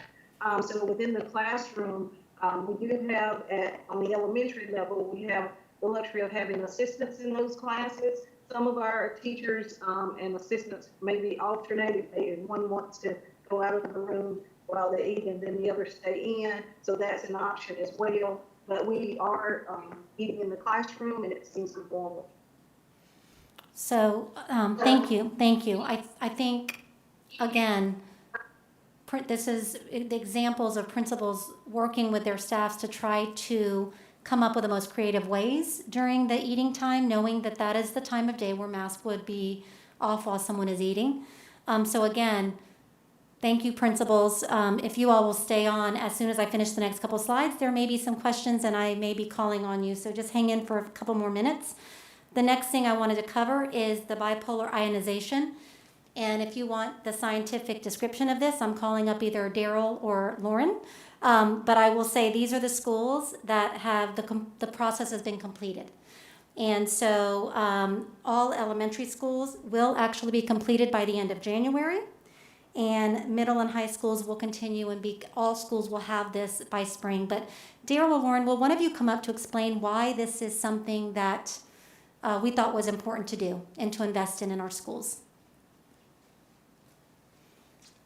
Yeah, good evening. This is kind of a game changer, I think, for our district. When we complete this process, you will be the only district in the state of North Carolina that has this process. I think it's something you can be really proud of. Also, will tell you, we started this with some 2/3 dollars. If you remember, I came to Buildings and Grounds a few months back. Those 11 schools were the original schools that didn't have outside air. As we were involved in an ad hoc committee through the county, the commissioners got really interested in this process, and they have getting ready to provide us another $500,000 worth of additional funds to go towards this process. Laura and I talked with Andrea today. We have a gap of about $1.5 million. We're going to go ahead and move forward and complete every school. And so by mid-spring, late spring, we have to have every school done. Let me tell you kind of what the process is, because it's not really just COVID. This is going to help us for flu season, basic colds. You hear teachers a lot of time talk about air quality and how it feels stuffy sometimes.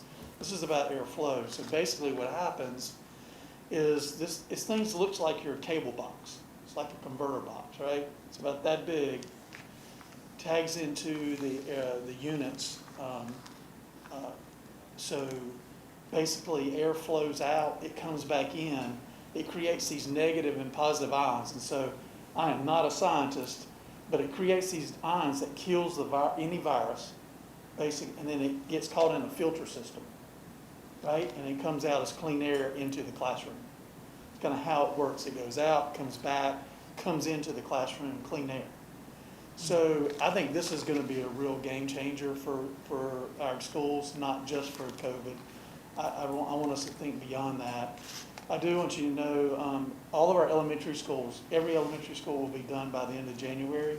A lot of hard work took place over Christmas. We really want to thank Barry Motsinger and our capital group.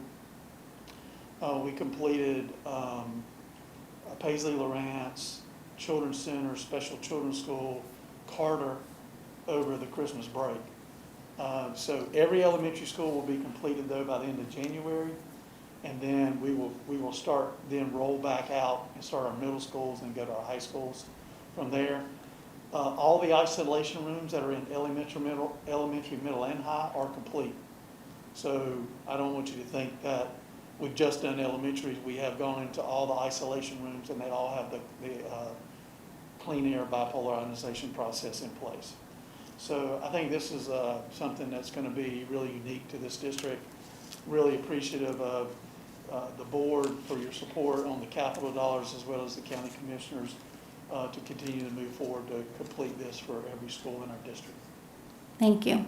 Thank you, Daryl. So Chair Woodbury, we're going to open up. That concludes the different parts that we were going to address as far as our reopening plan.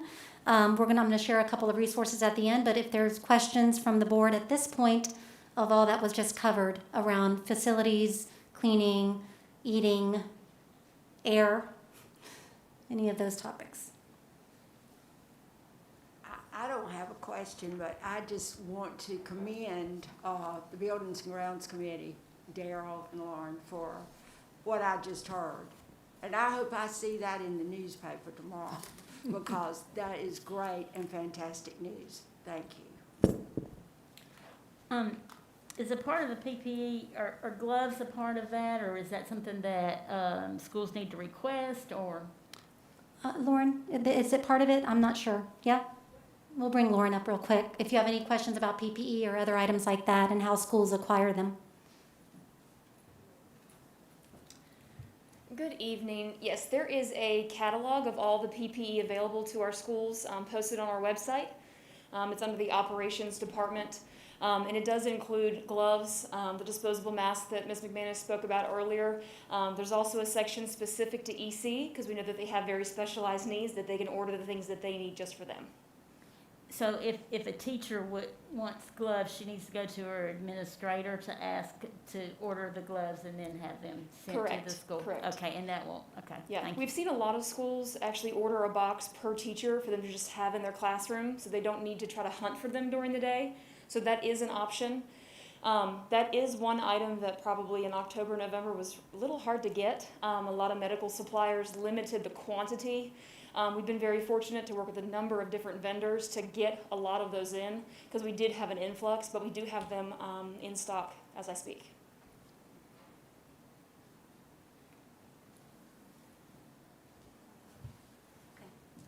I do know as teachers were in their buildings before the holidays, hopefully they were able to assess, because they were all in their classrooms across the board, what they had available and what they need. And if there was something else they need, please, if you did not take time to see your principal or your assistant principal or whoever would help you with that, please make sure you do that. I know there's still time this week if we had to do any rush orders of anything. So please make sure you've assessed your area. And that was the important part about coming back, to make sure that we were ready in each of our classrooms.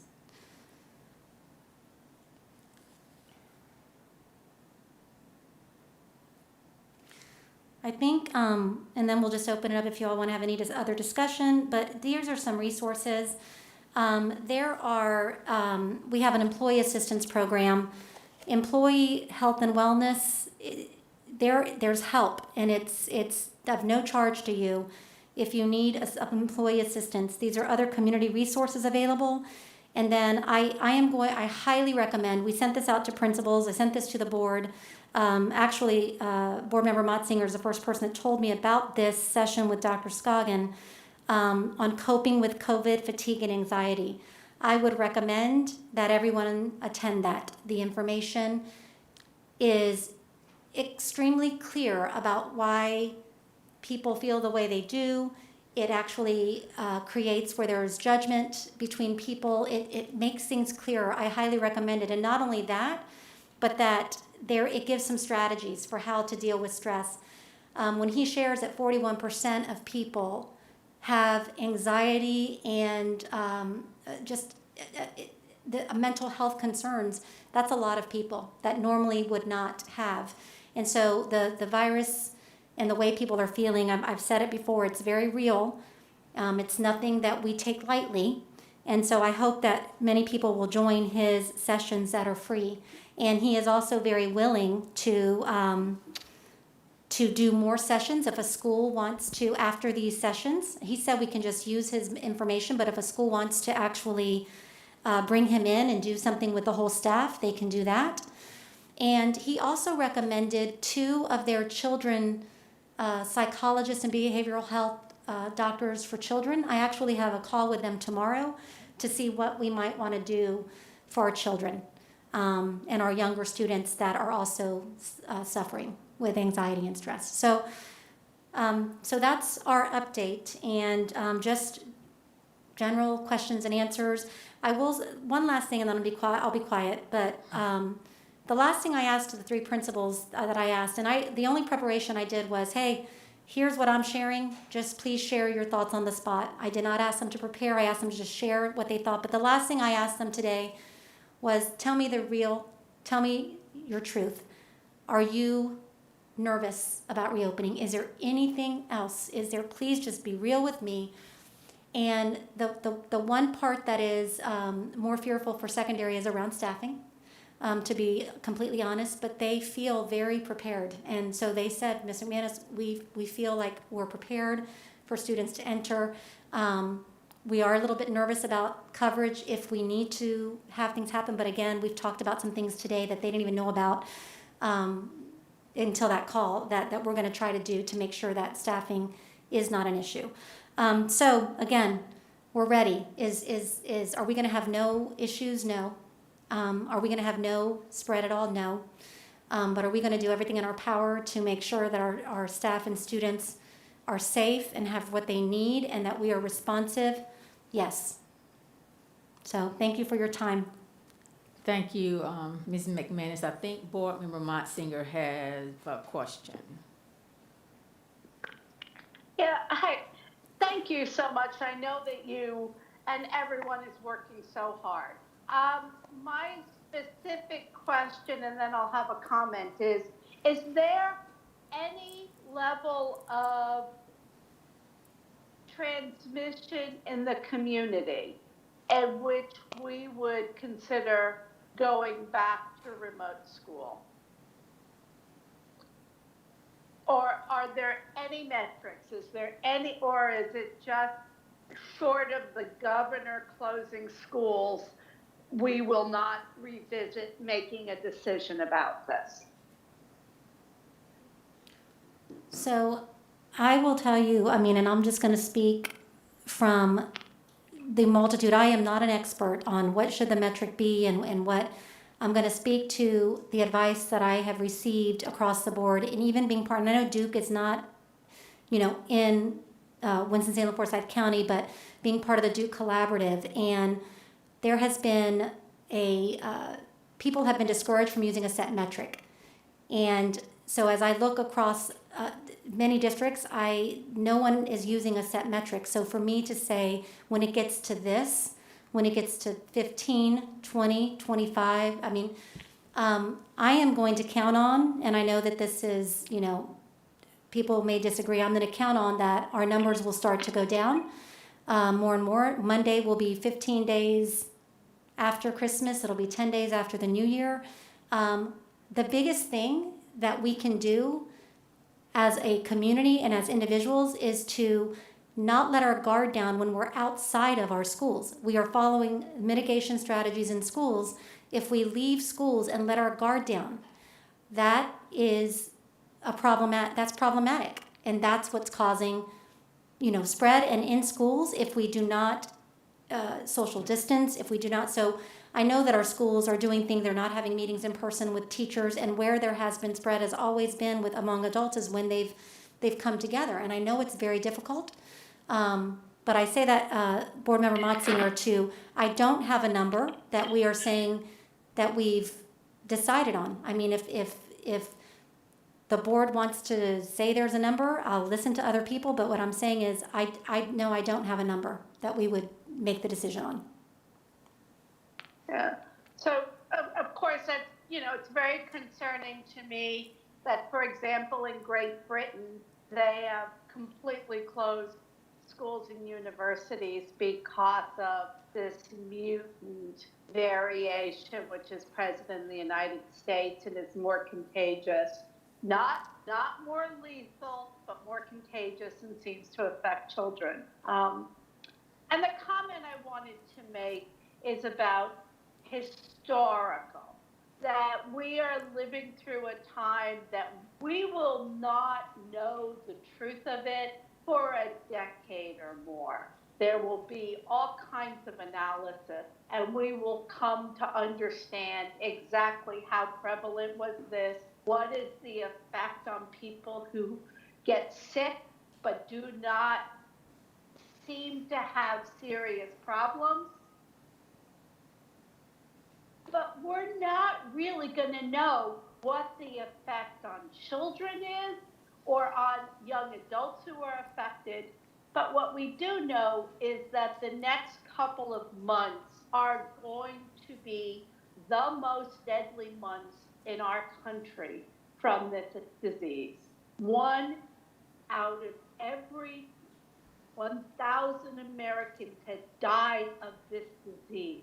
And what concerns me when I think about historical is whether our kids go back to school in January or in March Nobody will remember in 10 years, but Dr. Deborah Brooks, her grandmother got the flu in 1918 and brought it home to her mother, and her mother died of it. And that woman lived with that for 88 years and is now a part of her family. My deepest concern is, yes, this has been hard, it's been brutal.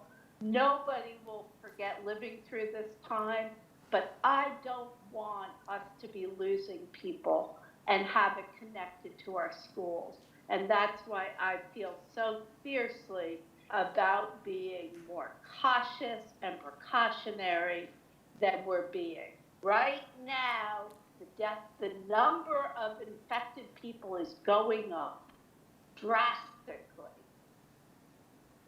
in the United States. And it frightens me very much when we say there's no number, there's no cases, there's nothing, that we're going to say, we'll say stop, we'll call uncle. So,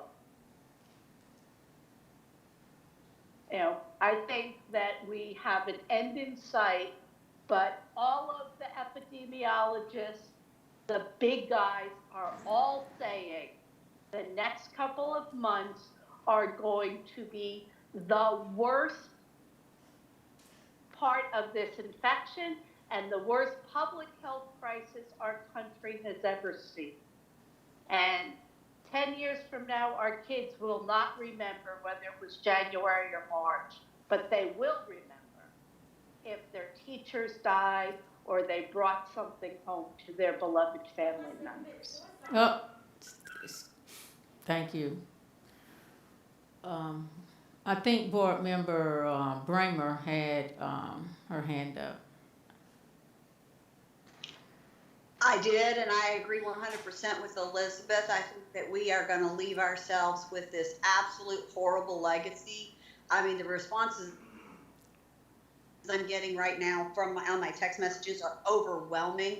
That says you guys have come up with this with already your mind made up, and we have no option. You're not leaving us with a window where we can even possibly vote. So this is, to me, is a disaster, and it leaves us owning all of this for the rest of time. If someone dies around this child, any child, we are going to own that we put them there in that position and that emotional damage. We have to own that. And I'm just saying, I don't think that this is fair. I don't like the way this has been run. I think this is definitely an agenda, and there isn't an option, any option, to save a child's life or a teacher's life. Thank you, Board Member Bramer. Ms. McManus, do you have any further words? Or I would like Dion, though, to speak to some of the, as a board member right now, Dion, if you can maybe speak to the legal ramifications of what the complaints are around someone saying where they got COVID from when it's airborne one place or the other, and what type of liability that you have recommended to this board and what you're seeing across the state. Chair Woodbury, I'd be happy to comment on that, although I'm somewhat limited in what I can say publicly, just because typically legal advice is discussed in closed session. However, I can say, we're all, attorneys for school systems are monitoring this across the state as well as across the nation. And I think people don't really know right now. The laws are different in every state.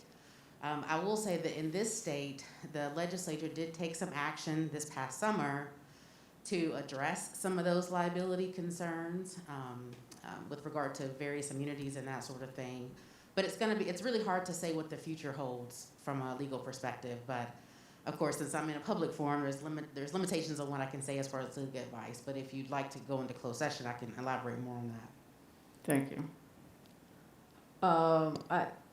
Ms. Board Member Mott Singer, is your hand up again, or is that from previous?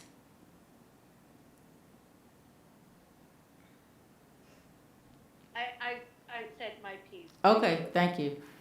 Chair Wood, yes. I just wanted to say something. I just wanted to thank Ms. McManus and the staff, the principals that presented.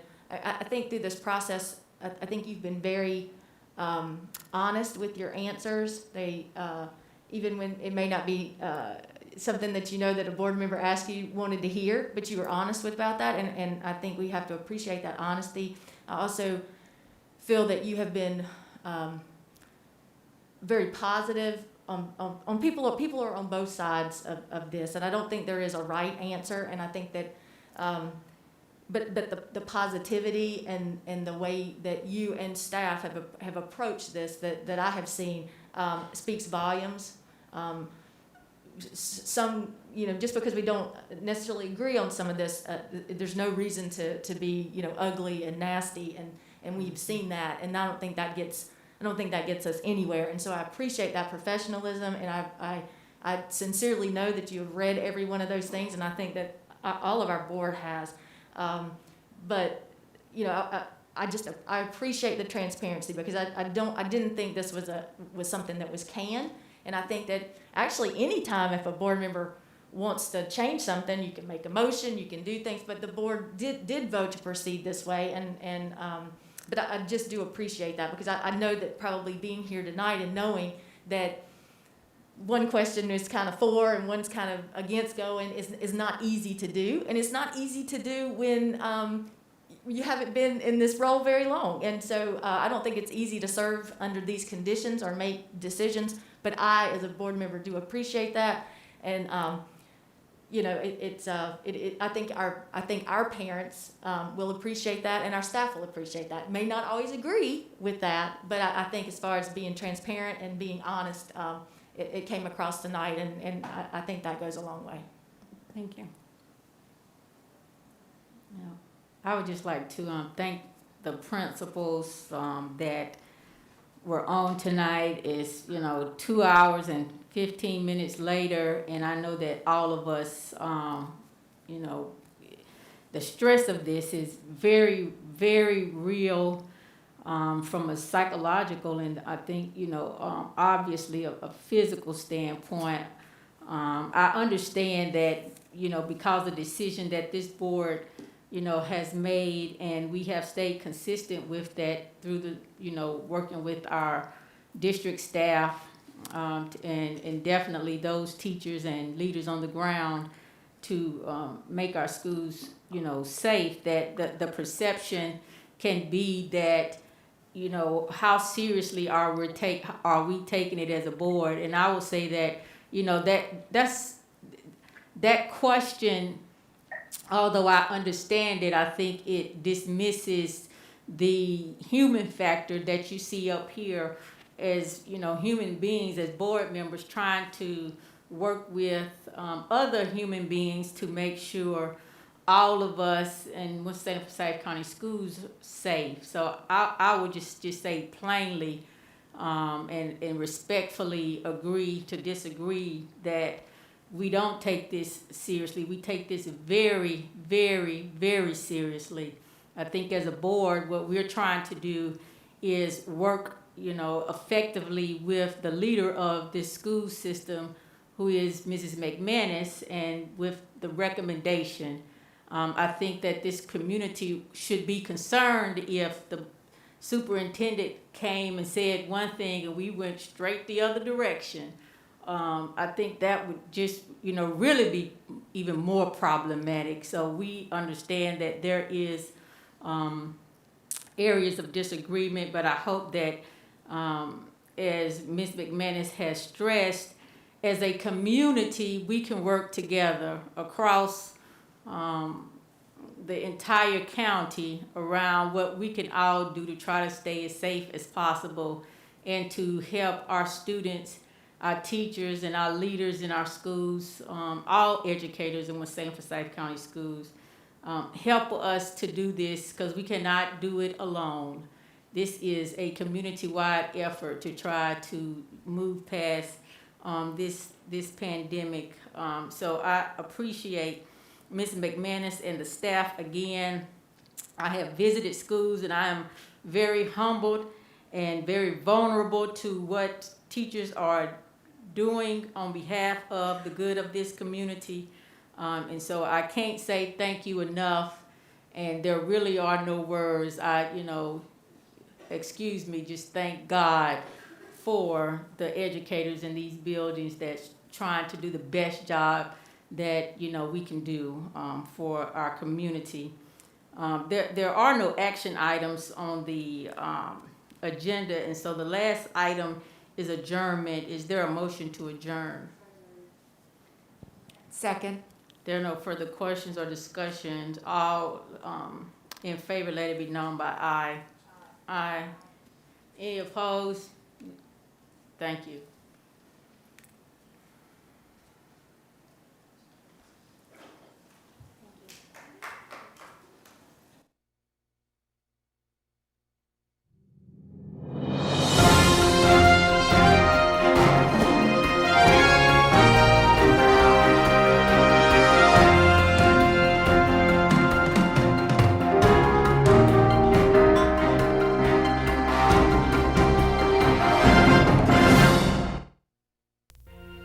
Thank you for joining us on your school channel, Cable 2.